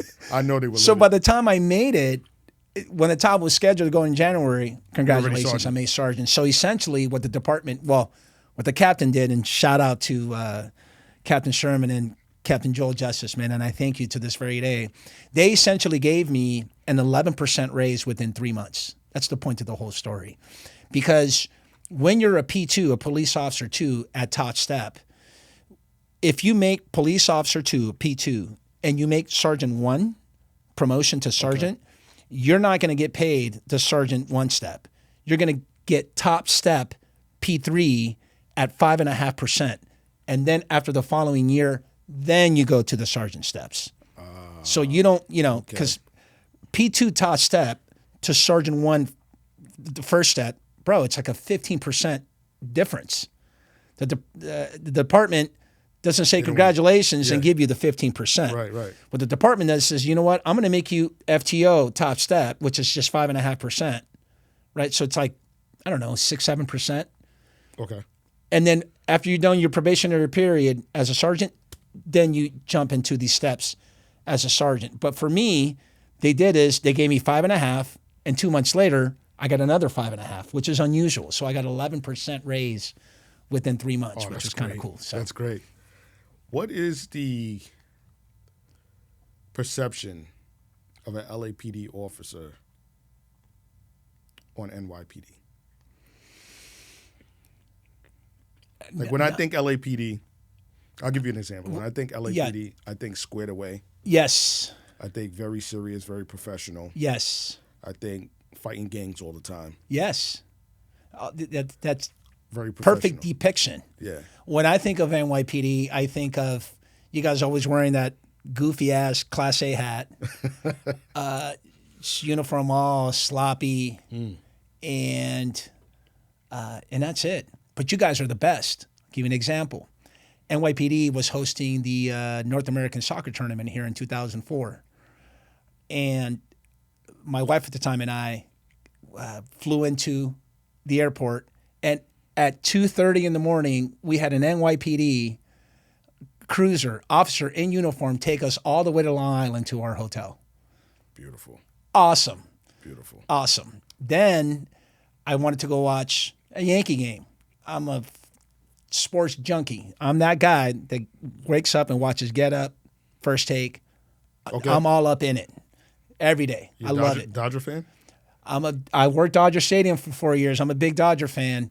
No, I'm actually Yankee. You know, that's a good point of debate because I was, and I know who you are. I know what you're talking about. He's going to say, no, you're not. You don't know anything. My boyfriend, who was born and raised in the Bronx, Okay. he always gives me a hard time, like, you don't know nothing about baseball. Bro, I came out here. My first time in the United States was in 1977 and 1978. And all I wanted to do was to be the next Louisiana Lightning. And if you know who the Louisiana Lightning is, I'm going to let you do your own little research and your homework. Yeah, I don't know what it is. No, you don't know what it is. And I can tell you the starting lineup for both of the World Series in 1977, Yankees against Dodgers, and in 1978, the Yankees against Dodgers. So to save you some time in the research, the Louisiana Lightning, who was called Gator, was Ron Guidry. Because when I came here, all I wanted to do was be a left-handed pitcher, and I fell in love with baseball. But that's a whole different story. Okay. So here I am, day two. A couple of my boys go to a Yankee game. It just so happens that the Yankees are playing Boston. Boston was in town. And my boys tell me, hey, man, we just came from Yankee Stadium. They got all the apparel. I'm like, you guys get in? They're all, yeah, we badge our way in. It was kind of cool. Yeah. And so, because it's sold out, completely sold out. Versus Boston is always a sellout. Yeah, and so I think day two, we jump on the train. I'm like, hey, I'm like so tourist. I'm like, hey, where's Yankee Stadium? They're all, yo, check this out. All you got to do is just follow those people there. Wherever they go, that's where Yankee Stadium is at. Yep. Don't you worry about a thing. I'm like, okay, cool. So get off the train. This is the old Yankee Stadium, right? So I'm taking you back to 2004. And I go to the media window to try to badge my way. And I think he tells me, hey, go next door to go talk to one of the Yankee guys. And I say, hey, man, I'm from LAPD. I'm here on a soccer tournament, and I want to watch a Yankee game. I'm a big baseball fan. And he goes, show me your badge, show me your ID. And I did. And he goes, listen, okay, this is what's going to happen. You're going to get in. You're going to go to your right. You're going to go upstairs to aisle. You're going to go to aisle F, and you're going to find yourself 2 spots. You enjoy yourself. He's and he NYPD let me cop. in. Yes. And Awesome, let me in. awesome, yeah. So to me, you guys were awesome. I never had any other image of NYPD, or when I think of NYPD. Yeah. I don't like the uniforms either. That's just it. Yeah. Do you feel like that's a common opinion or the common perception from LAPD to NYPD, or is that just yours? That's just me. Okay. I think like anything else, I feel as though, I feel like me and my boys and my circle of friends, we really don't think much. Okay. I can tell you that I wanted to beat NYPD playing soccer badly, and they had a really good team. But I don't think there's any. If anything, it's us against LASD. Was this for sure? The counties. Was this the police games? No, this was the. At one point, they had the North American Soccer Tournament. So there's a North American Soccer Tournament that was born out of Canada. Okay. I think it was Vancouver who first started. And I'm taking you way back to like the late 90s, early 2000s. Got you. And that thing grew to all agencies, LA, Chicago, New York. I mean, it became big, huge. Yeah, I have a friend. So it was like my World Cup, basically. Got you. Yeah. I had And so were the Police Olympics. The Police Olympics were my World Cup. Yeah. Big time. But yeah, to answer your question, I don't think there's a certain perception of this. Look at them and look at us. I think I appreciate you describing us with sharp uniforms, gangs. And that's the common perception. Anybody that I speak to in New York City Police Department, they're pretty much going to say the same thing. That's awesome because I've never met many NYPD officers. I got a buddy of mine. I have 2 really good friends of mine who were NYPD that came to LA and they're LAPD. Okay. So I got that, but there's no, I never, very interesting question. I don't think there's anything like that besides the fact that, you know what, we're all brothers in blue. Yeah. And then I got to meet the two lieutenants from NYPD's finest podcast. Love Eric Dim and John McCary, John D. Those dudes are awesome. Yeah, awesome. I know who they are, but I've never met them. One of them ended up going to California, and he came to the studio. Nice. Eric Dim, awesome people, yeah, man. Yeah, I got to get over there. Yeah, you definitely got to come for sure. So let's get into some IA stuff. Let's do it. Let's do it. Some IA stuff. First and foremost, there's a lot of movies and there's a lot of shows that depict internal affairs to be this evil entity. Yeah. And if you're liked, they'll sweep it under the rug, right? Code of silence is what you see. Yeah. And if you're not, they're just bad people. We have this misconception about the function, and there's this mystification about what they do or what they don't do. And so I wanted to start off that way, learning from our conversation with Ian that, internal affairs is not, and I think, if you were going to ask me this, and nobody wants to, no one from NYPD, I can speak for all your boys.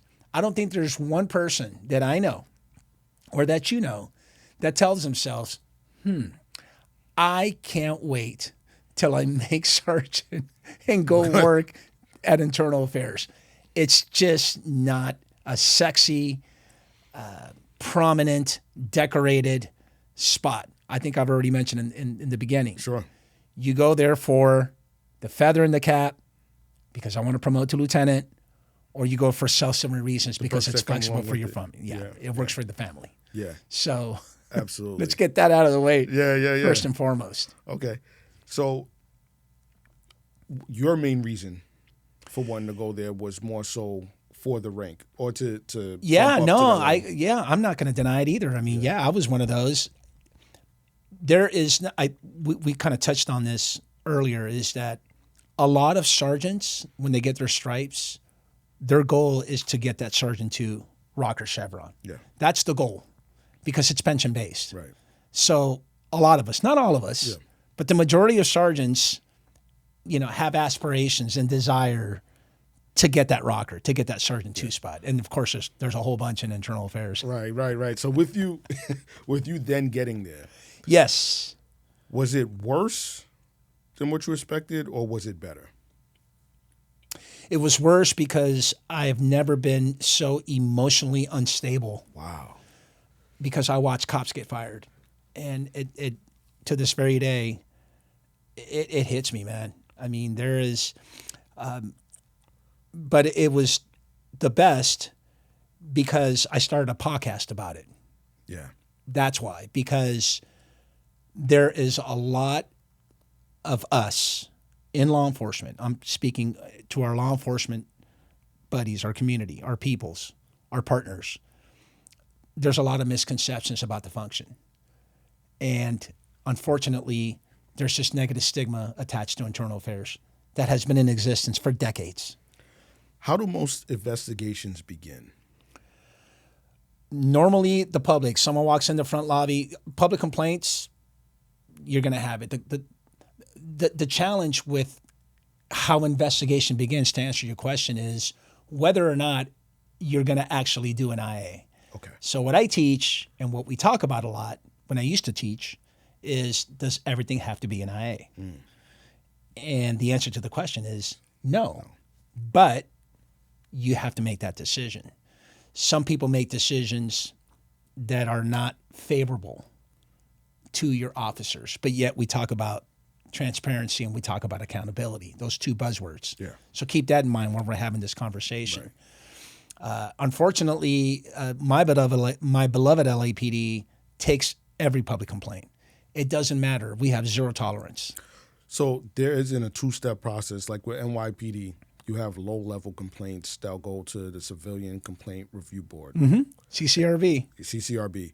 Do you have something like that with the LAPD? No, we have all control. It's all of us. It's all I. So if I walk you through the process, if I may, when you walk into the front lobby or when you send an email to the lapdonline.org or whatever website that is, or when you request for a supervisor at a traffic stop, or when you request for a supervisor at a service call, if they mention the word C, I want to make a complaint, you're cutting paper is what we call it. It doesn't matter. We're cutting a face sheet. We're cutting paper. And so you input it into a software and it creates a CF number. It's called a control file number. Okay. That number, all that ends up in a portal in internal affairs. And there's a unit called Complaints Classifications Unit where their sole job is to disseminate if it stays here in IA or if it goes back down to the precinct, to the division, if it's low level. Okay. Like, okay, this one's about being rude or discourteous at a traffic stop. Back to 77. Got you. Oh, shit. They got arrested for domestic violence. Stays here, right? So after that, then you begin to investigate. It gets assigned to an. So if it goes back to the precinct, it goes to a sergeant, a patrol sergeant. You need to investigate this public complaint. So real quick, Yeah. we're talking about the lower level offenses Yes. that go back to the precinct level. Yes. What does a reprimand look like? So in the NYPD, for example, it might be a loss of vacation days. It might be a loss of time. How does it work with the LAPD? Well, if it's two things. If it's adjudicated and classified as sustained, it means that it occurred. If it's unfounded or not sustained, certain people use certain different language, but we use unfounded, meaning it didn't occur. Sure. Sustained, it occurred. Sure. Unfounded, didn't occur. If it's sustained, then the adjudicator, this being the captain, a commanding officer at the precinct, the division, he or she needs to make a decision to render a reasonable, fair, and equitable penalty. However, it doesn't always happen. Okay. Okay. A sustained complaint for discourtesy in the valley where I live, in North Hollywood or Devonshire Division, could be a complete different penalty than working the South End and 77th in Southwest. What would that penalty look like? Some examples. One might be paper, official reprimand. Okay. What we call paper penalty, an OR. Official reprimand. Okay. You've been reprimanded. Or the other one has sustained days. We call that a warning and admonish. Yeah, or admonishment. Perfect. Okay. So paper penalties, admonishment, official reprimand, and even not resolved. There's a not resolved, like, hey, we couldn't corroborate nor refute, these allegations, so you're going to get a not resolved, which doesn't look good, Right. because it's still kind of punitive. Yeah. And then the other one is suspension days.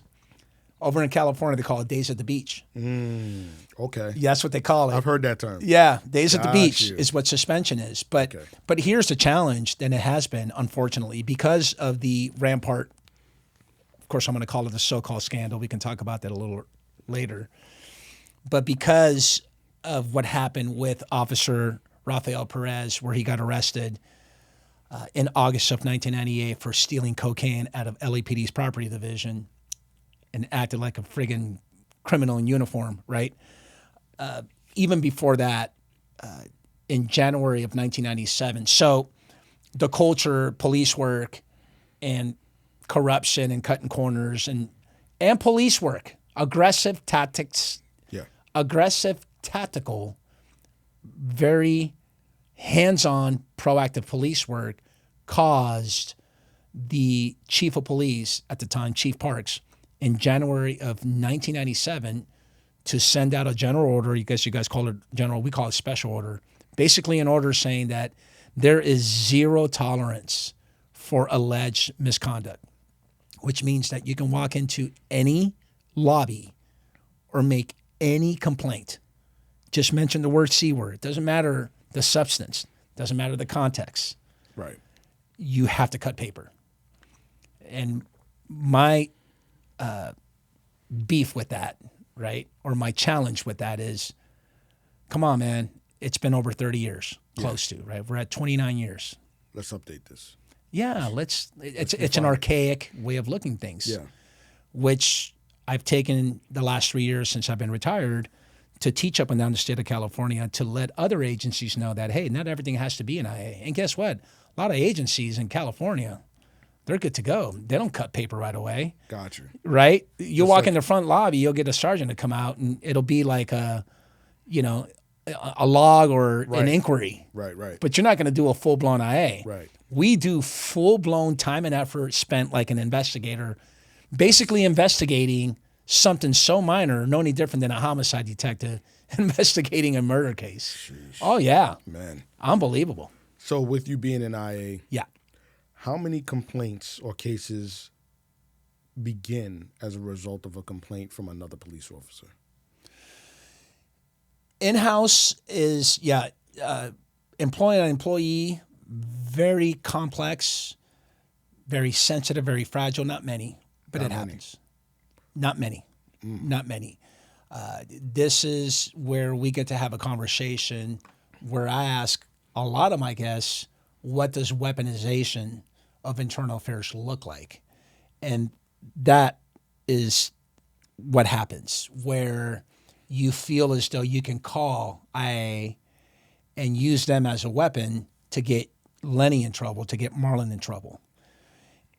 And the person who's on the phone as the IA representative or sergeant, if you will, doesn't do a good job to do any preliminary work whatsoever, or doesn't do a preliminary inquiry to ensure that, hold on a second, so you're telling me that Lenny said this and you feel as though it was harassment, you feel that it was a discriminatory type of comment, or he's just being very rude, improper.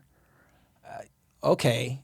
And he's worked there for 10 years and you've been working with him for 5 years. And now you're calling us. Yeah, red flag. To say that Lenny is hostile. He's, what's that? He's toxic. Or he's creating a hostile. You mentioned the word hostile. Oh my God, it's got to be an IA. So that person getting all that information that works internal affairs, mind you, at one point internal affairs had over 400 investigators in a building all by themselves. Yeah, because we had 10,200, so close to 11,000 sworn. You would think, right, that when that person, that sergeant, gets all that information I just described, would say, you know what, Officer Marrache, why don't you give me about 24 to 48 hours so I can look into this? No offense to you, but I need to know if this are legitimate alleged misconduct allegations. Okay? Click. Go tell the boss, lieutenant, captain, or someone, why don't you make a call to that precinct, to that division and say, hey, you know what? I just got a call from Marlon Marrache that works that specialized unit up in detectives in the squad room. And this is what he said. Everything laid out. And you're the lieutenant or the captain. No. Yeah. The only reason why I'm doing that is because I sent him back to patrol. Or guess what? He needs to work a whole bunch of overtime and he's got to work a whole bunch of cases and he feels like the partner is not working. You know, so in other words, there's like an alternative motive. Yes. You know, for him to try to use UIA as a weapon to get this other person in trouble. They've been working together for 10 years. Well, 5 years in this example. Yeah. That's disgusting.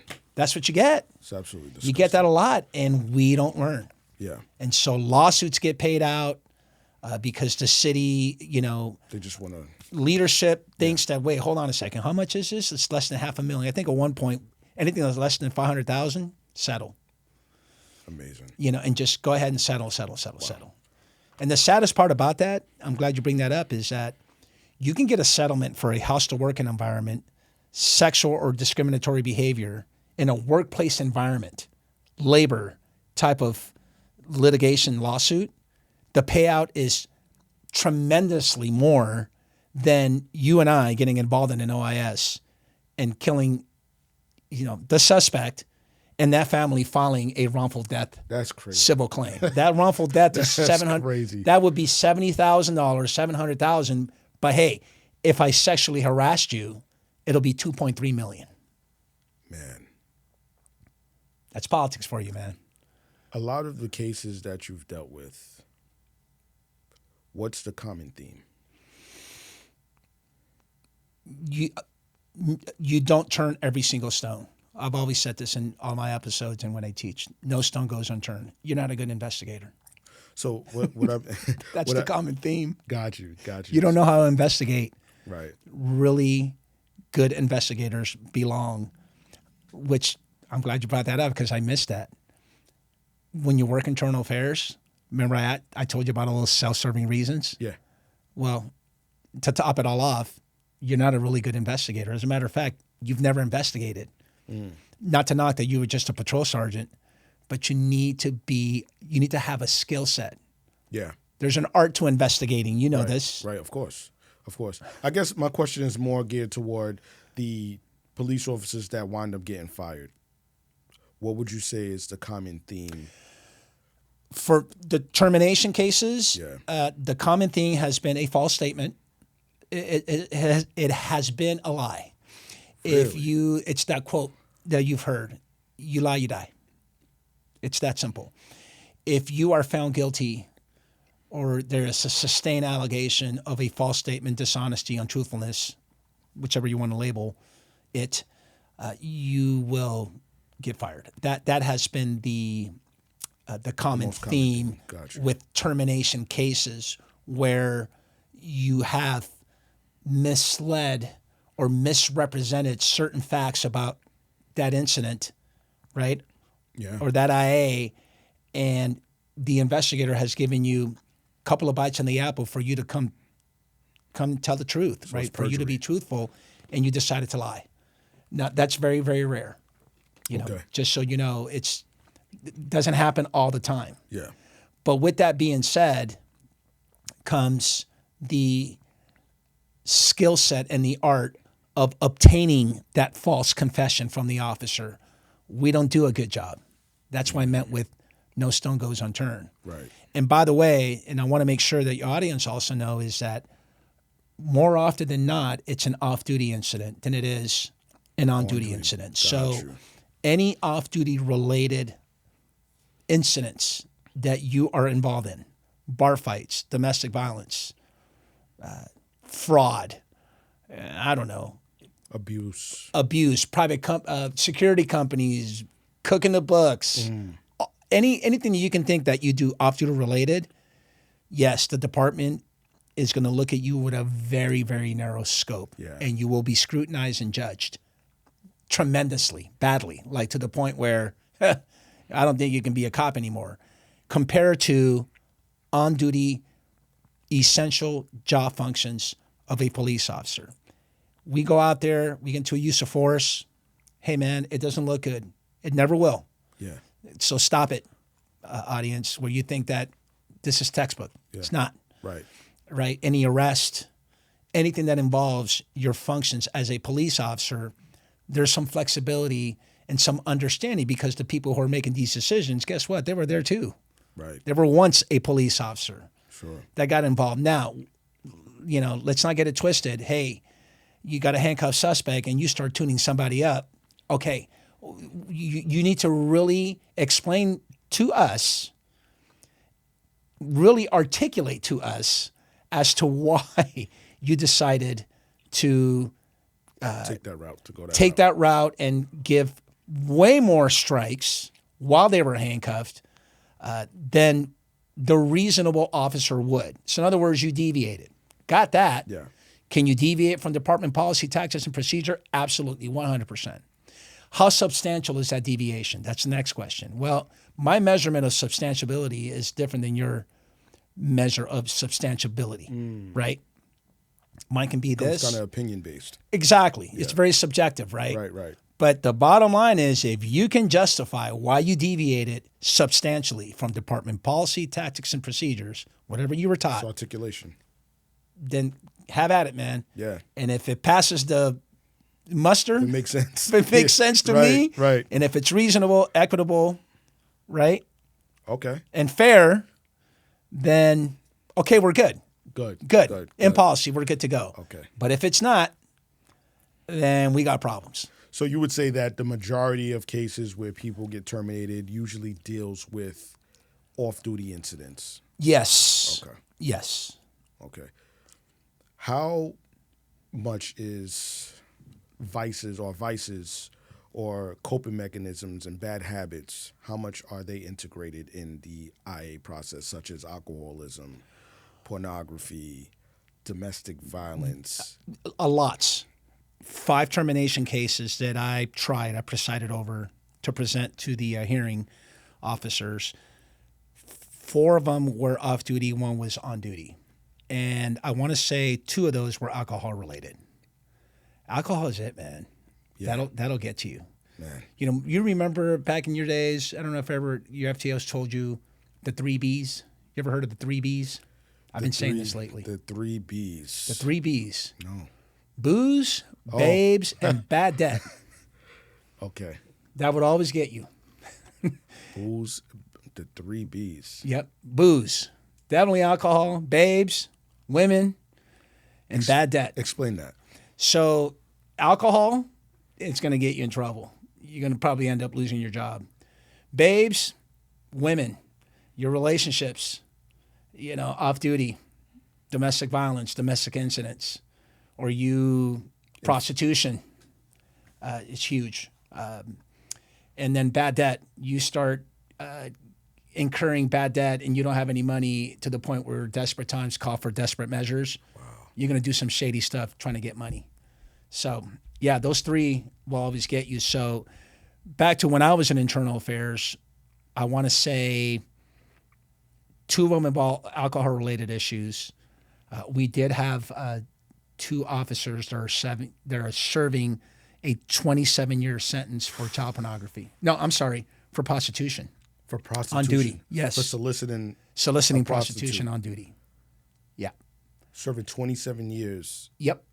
Oh, yes. My goodness. Yeah, 2 LAPD officers. But, you know, and I don't want to sound jaded or tainted, but 27 years is a lot of time. Yep.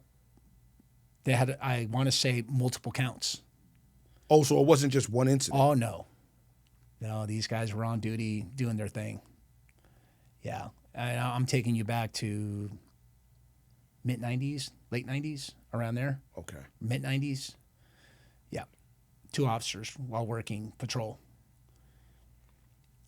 I want to say, I know, I want to get my facts right, but I want to say they were working. But anyways, they were on duty. Okay. Okay. That's the core of of this conversation. We did have another officer who was convicted for child molestation. But I'm telling you about incidents that it's not just LAPD. Yeah. It happens all across the nation in law enforcement. That's right. 100%.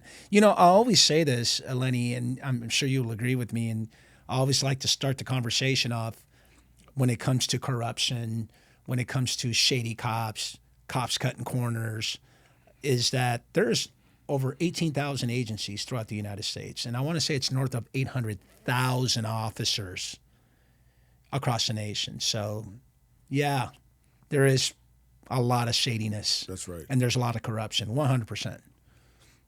What's been your most fulfilling moment as an internal affairs sergeant? Or even if it's not just one moment, what's the most fulfilling thing that you've gotten out of being an internal affairs sergeant? That I learned a lot about misconduct. That I learned about what should we do when an officer gets in trouble. That's what I learned the most.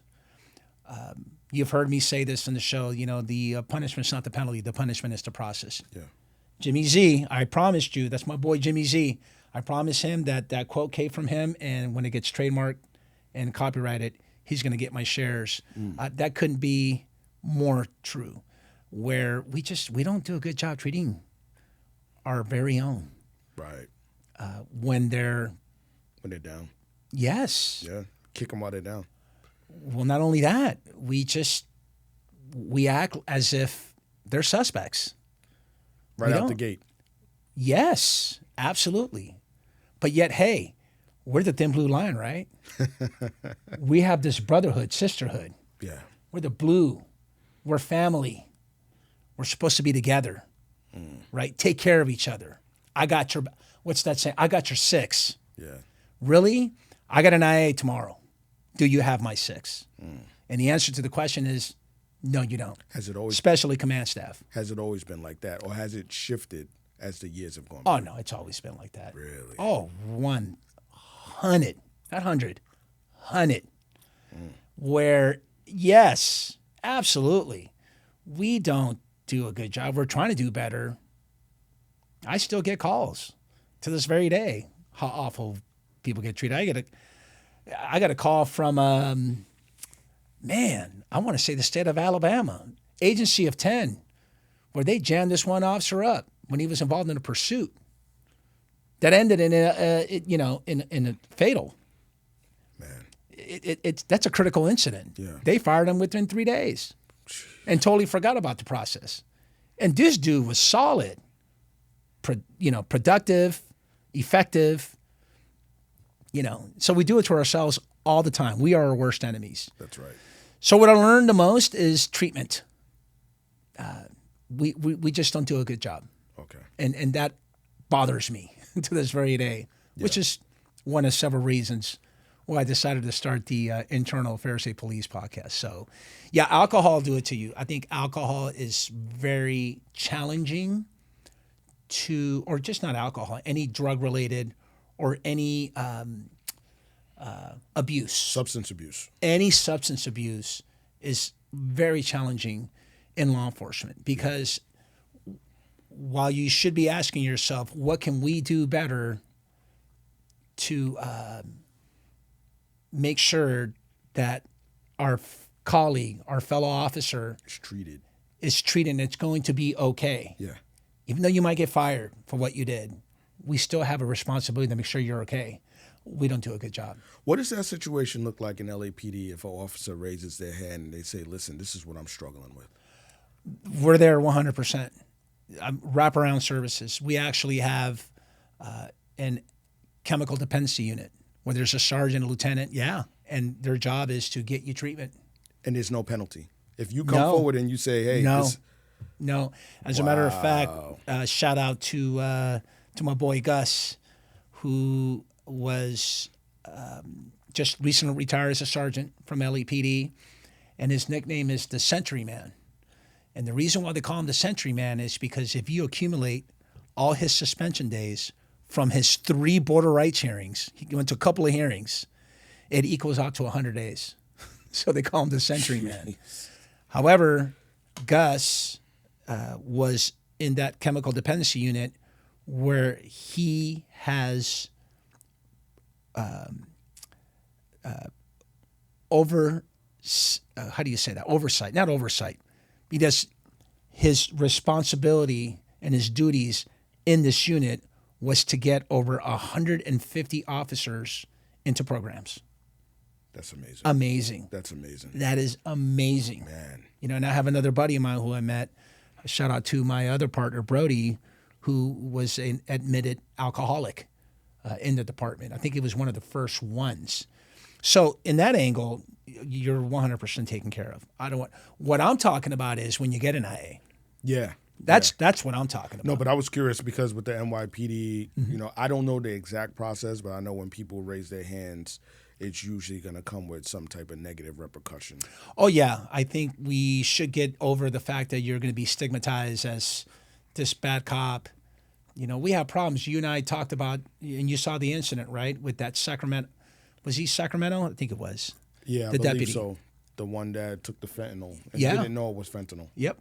Yeah. Yeah, that's a perfect example where you have this officer who has an abuse problem. He's got an addiction. He's got a drug addiction. Yeah. Of course, we don't know that, right? He makes this arrest of the suspect who has possession of fentanyl, sees it, right? Writes in the report that he didn't, grabs that fentanyl and goes into the bathroom and starts, smoking it up, and he overdosing, Passed out, yeah. and it turned into a help call. And officers came. He's going to get fired. We all know that, right?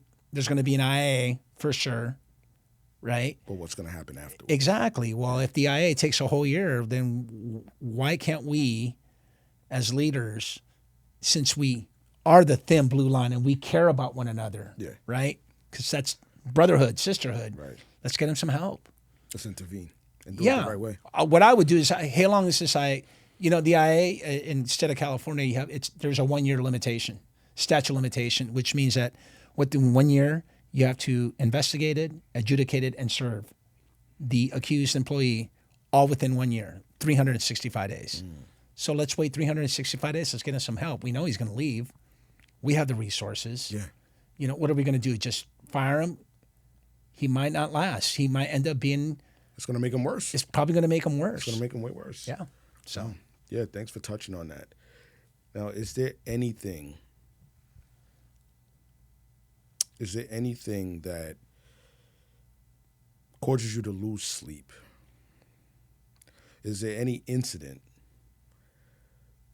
where you say, man, I wish that went different, or I wish I was able to bring more justice or do a deeper investigation for this police officer?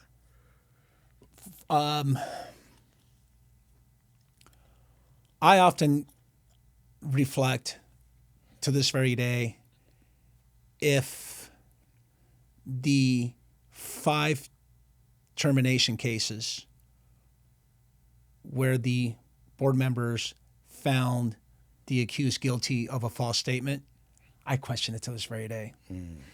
Because I feel like the investigator who solicited that false statement and that Q&A volley and that compelled IA interview, I don't think they did a good job.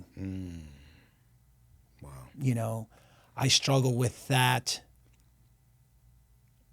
So I can't just say one officer. Yeah. I'm talking about just internal affairs in a whole.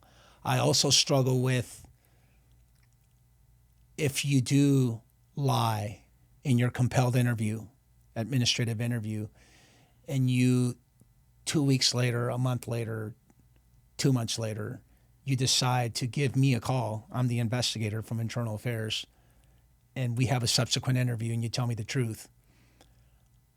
I'm one to forgive you. I'm not going to fire you. Okay. I think it sends the wrong message when you say, hey, thanks. Thank you for telling me the truth. You're fired. Right. A lot of people struggle with that. I struggle with that.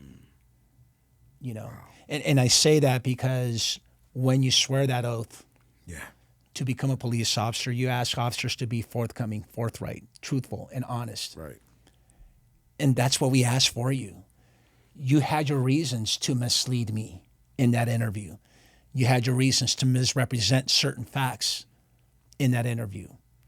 And I gave you one bite of the apple to tell me the truth, and you didn't. Yeah. But you went out of your way, probably got some advice, or maybe your guilty conscience was so strong that you had to call me and tell me the truth. Yeah. I think that's a good point, to be forgiven. The only thing that I think about is, what about the pain that they caused that person in the midst of everything? When you say that person, what person? So you're talking about an incident where somebody lied on another person? Oh, no. Okay. They're themselves in the interview. Okay. They were charged with a false statement. Got you. So when you ask me the question, if there's that one case where I feel like I could have done better, or where I feel, you know what, God, I wish we would have investigated more, right. I think about the termination cases where they were found guilty for a false statement.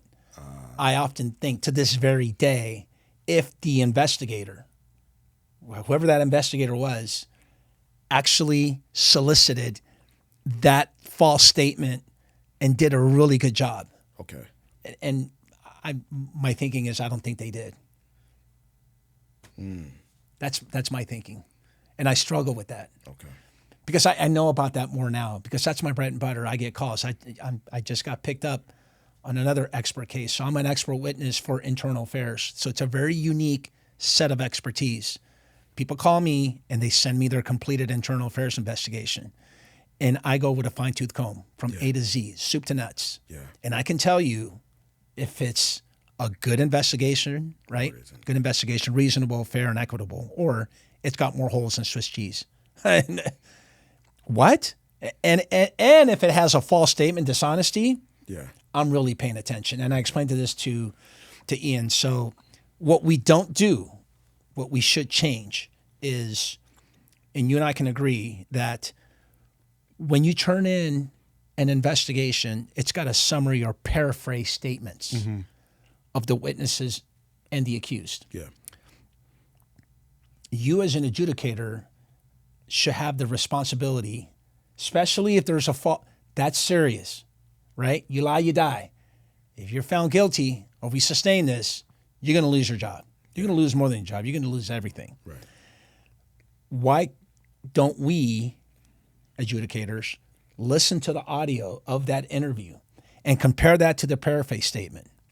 Some agencies turn in the full transcript of the interview and compare that to the paraphrase statement, because you and I can agree that paraphrase statement can lead an adjudicator and guide you a certain way to tell a certain story. Right. If there's one thing I learned in law school, It's words have planting a meanings. seed. It's planting a seed. It's planting a seed. Words have meanings. Yeah. Just by missing one word or a certain phrase, Or even hearing the tone. even hearing the tone or how it's being asked or what's being asked, right? So, for example, if you are lying to the investigator, you definitely, me as an adjudicator, I would like to know how much value does it bring to you by being deceitful to the department, right? Why is it that you're intending to lie or to mislead that investigator? How valuable is that to you? Yeah. You know, how much weight are you putting into that? Right. Like, what is that? What is it about that lie that you just won't tell the truth? Right. Those are very important questions, and I feel like sometimes investigators don't dig that deep. They don't go there. They don't go there, right?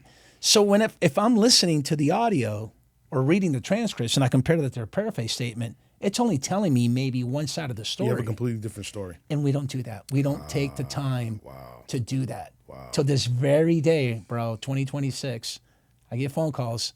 And when I hear there's a dishonesty or a false statement, I'm digging. I'm listening. Yeah. People just want to get on to the next one. Yeah. Or what happens is that, right, so here comes your caseload.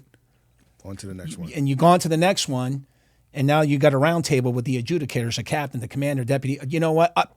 They lied. Charge them with a lie, serve them, and fire them arbitrarily, just like that. Man. And so I often wonder, those 5 cases that involved a false statement, I'm taking you back 16 years ago to this very day. I still, not a lot, because they were good. I wouldn't say that's a good lie, but it was legitimate. There was enough evidence, right? But I just feel like we could have done a better job to solidify that particular false statement. Got you. Thank you for sharing that. Yeah. Thank you for sharing that. Now, with you being retired, yes, and you doing internal affairs for how many years?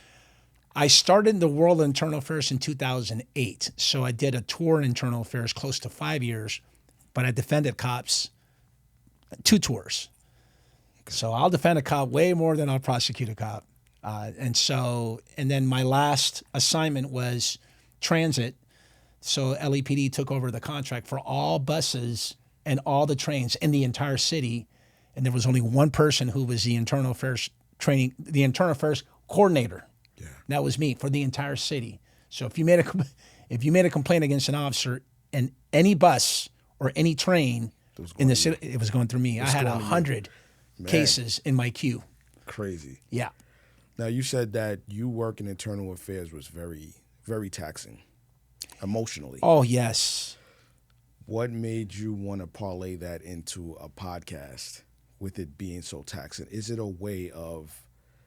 therapeutic in a sense? Yes. A lot of the guests bring validity and affirmation to their story that they wouldn't tell anybody else. Yeah. So I'm grateful for that. I'm blessed. I feel, I always say this, I'm a man of faith.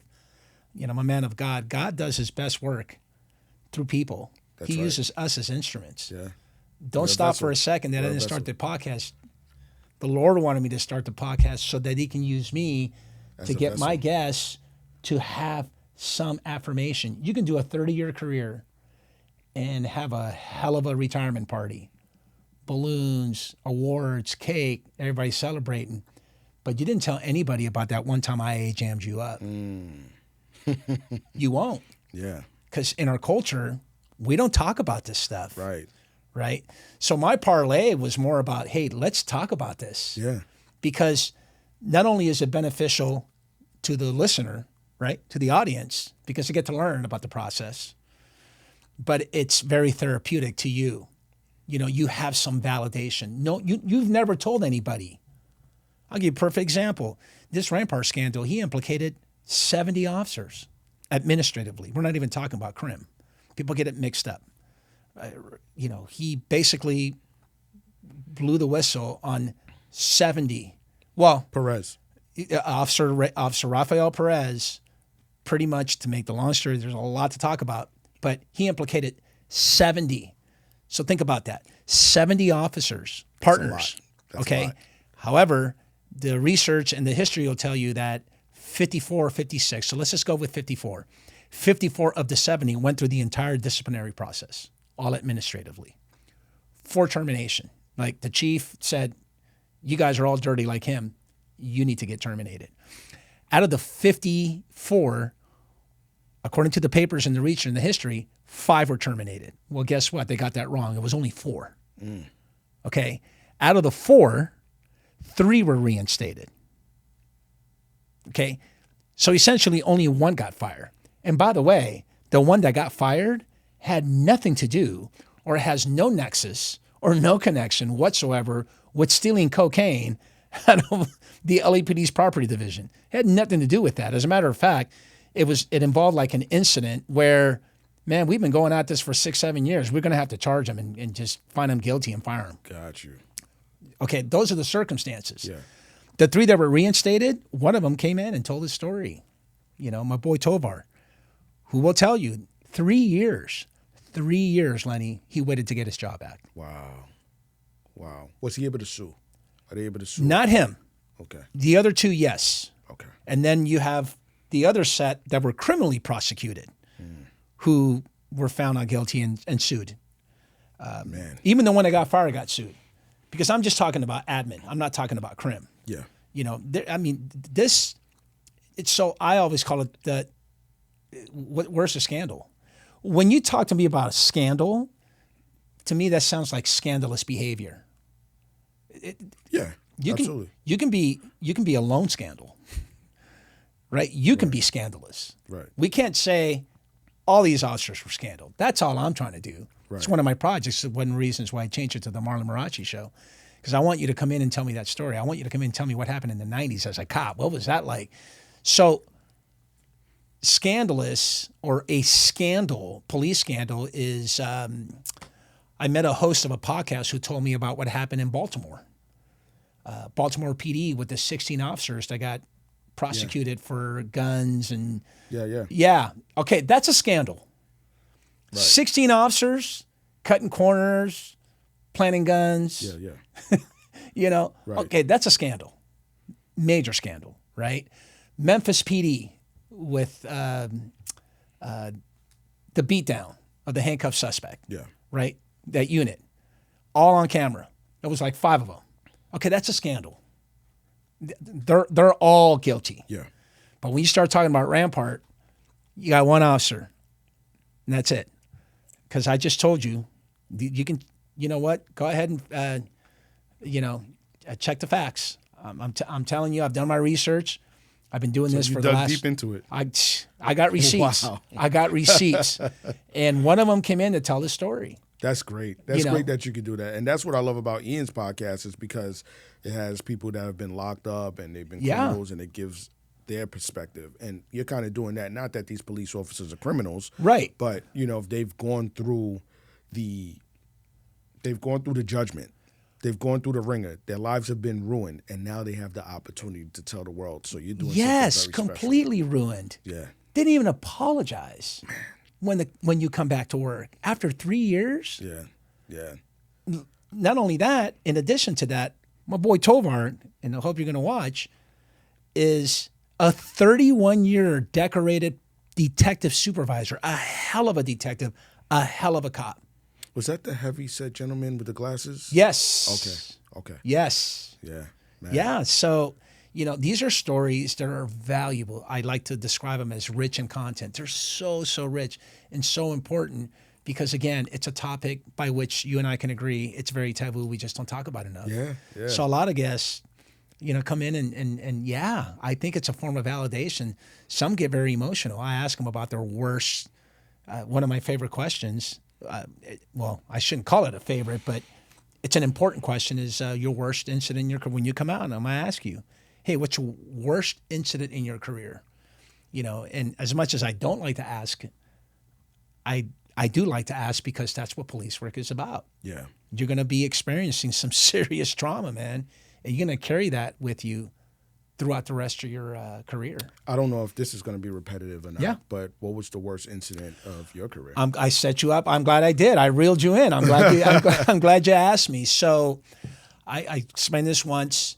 My partner and I were working the 09. Shout out to Van Nuys, my boy Brian, my boy B Frost. Regular patrol day. I want to say we went to the park to celebrate. Someone was celebrating at the park, a family member or like a partner, a coworker, and we were all stopped by to get some drinks. It's hot summer day. Yeah. Then we get a radio call of a natural death. Dead body call is what we call them. Okay. Dead body at the hospital. We walk in to Valley Presbyterian Hospital, and all I see when I walk in is the father holding his baby with a tube sticking out of his mouth. The mother of the child right behind him, and I want to say it was either his mom or the mother-in-law behind her. And he was holding his baby with a stare, this cold stare that he wasn't even blinking his eyes. He was just like. And so I realized it was the baby who died, right? And so we had to get approval to do a death investigation. We had to do a report. I think we wanted to do an injury report, but we decided to call the watch commander and said we have to do a death investigation.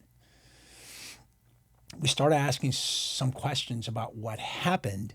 However, not all the details about what transpired or what happened came out that day, because you got to take in consideration The family's there. Everything. They're mourning.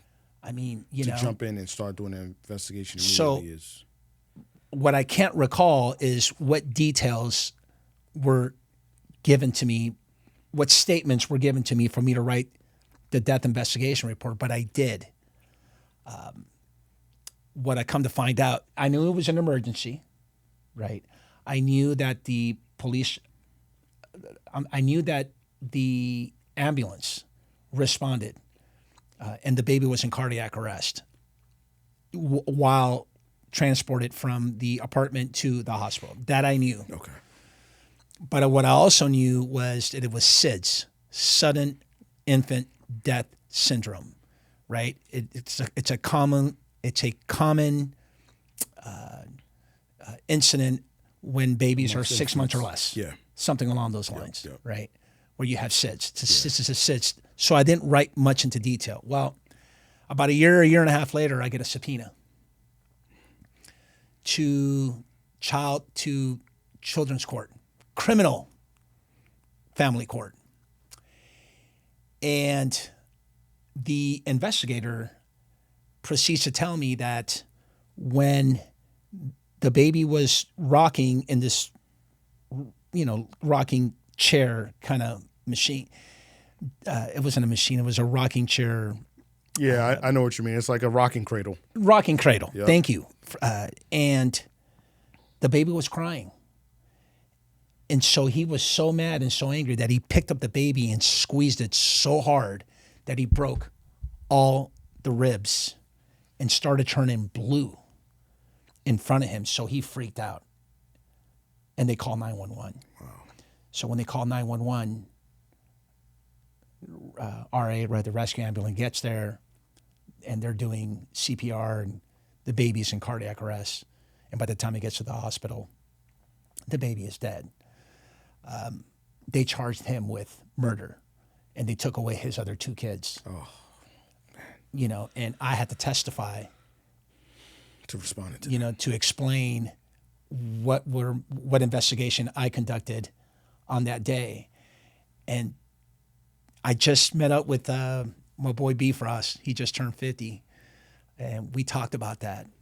I talked about this once when I was actually a guest in my own podcast. I had my Xbox. Shout out to Scott, who came in and asked me, "Hey, worst incident." I've been wanting to tell the story so many times because that one sticks out the most. Mm. And so every time I think about that, I think about all the trauma that I experienced that I never even began to wonder whether or not it affected me in my personal life. Yeah. You know, did it affect me with raising my daughter, you know, around my friends, my mom, my family? I was pretty well equipped emotionally going into law enforcement because I've had some trauma in my childhood year, you know. So that to me, and being 29, 30 years old, I've had a lot of life experience. Yeah. So, sure. You know, even though I was never one to freak out. Yeah. I'm not one, you know, I'm one to, okay, cool. Right? I always tell my soccer kids the 3 C's: cool, calm, and collective. Just be cool about it. But that incident, man, to this very day, I picture myself at the hospital, and that father just having that cold stare. Man. And you know what? I don't think he realized that that maybe in his mind it was an accident.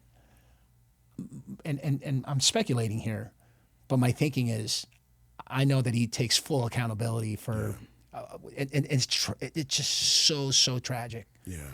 And the stories I hear, man, I mean, you and I can go on but that Absolutely. One, yeah, just it hits hard, bro. So, yeah, that's the one, man. And you don't sound repetitive. I wanted to share with you, so. Okay, because I know I had mentioned something similar to that before you answered. Yes. Yeah, man. Well, listen, Marlon, thank you so much for coming on to the show today.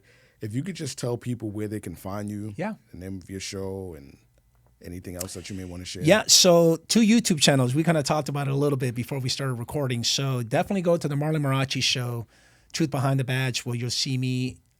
I don't even call them interviews. This is just a conversation. Yeah. Conversations with a whole bunch of cops. And if you're one that wants to share, I am going to ask you about internal affairs from a 30,000-foot view. We just want to know, what can we do to make it better? You know, this process. Right. I can tell you that 95% of the guests, when I ask them the questions, hey, when you were in the academy, did anybody explain to you this IA process? Anybody come in and introduce themselves and say, hey, the IA process? And guess what? So far, the answer has been no. I think I've only had 2 yeses. Yeah. Now, when you say the process, are you talking about how things work as far as the investigations and stuff? Or are you talking about somebody that says, hey, I'm from IAB, and if you do this, this is what's going to happen to you? Both. But the second one is the best one. Okay. So when I come on your show, I'll share my experience. Yeah, absolutely. Because and I know I call it research, but don't take it from me. Yeah. Right. Don't take it from the IA guy. Go watch a couple of my episodes where I ask, and they'll go, no, right? Or I ask, hey, what was your first impression of internal affairs? Like, when did that happen? My thinking is it probably happened on probation, and your FTOs told you, yo, don't go talk to them in suits, man, because they're bad people. Like, we gave right off the bat. The culture just tells you them dudes are the Rat Squad, the Blue Falcons, et cetera, et cetera. Actually, I'll tell you real quick. Yeah. There was a chief that came in. I think it was Chief Campese. I don't remember his name. But all I'm going to say is this. He showed us video of people stealing drugs, stealing money that was planted. And at the end of each one, he was like, guess where they ended up? In cuffs, in cuffs, in cuffs. I was like, this right here? You bring up a good point. And NYPD is spot on with that, man. Yeah. Tip my hat off, and I applaud you for them doing that. I always thought the same thing. Hey, when do we use scare tactics? Because someone should come in and say, you know what? I used to sit right where you were sitting, right there in that chair, but I got fired. And here's the reasons why. I'm no longer a cop. I'm going to tell you right now, everybody in the academy is going to be like, oh, snap. Okay, I got to hear this. Or just explain you what the process is. So anyways, I came up with a video lecture that I'm selling soon. It's going to be up on my website. The website is www.Marrache, my last name, Marrache, consulting.com, where you're going to go into that website. It's going to tell you all about me and all that good stuff. And then it's going to say, hey, buy now for a video lecture, 6 modules that explains the internal affairs process from beginning to end.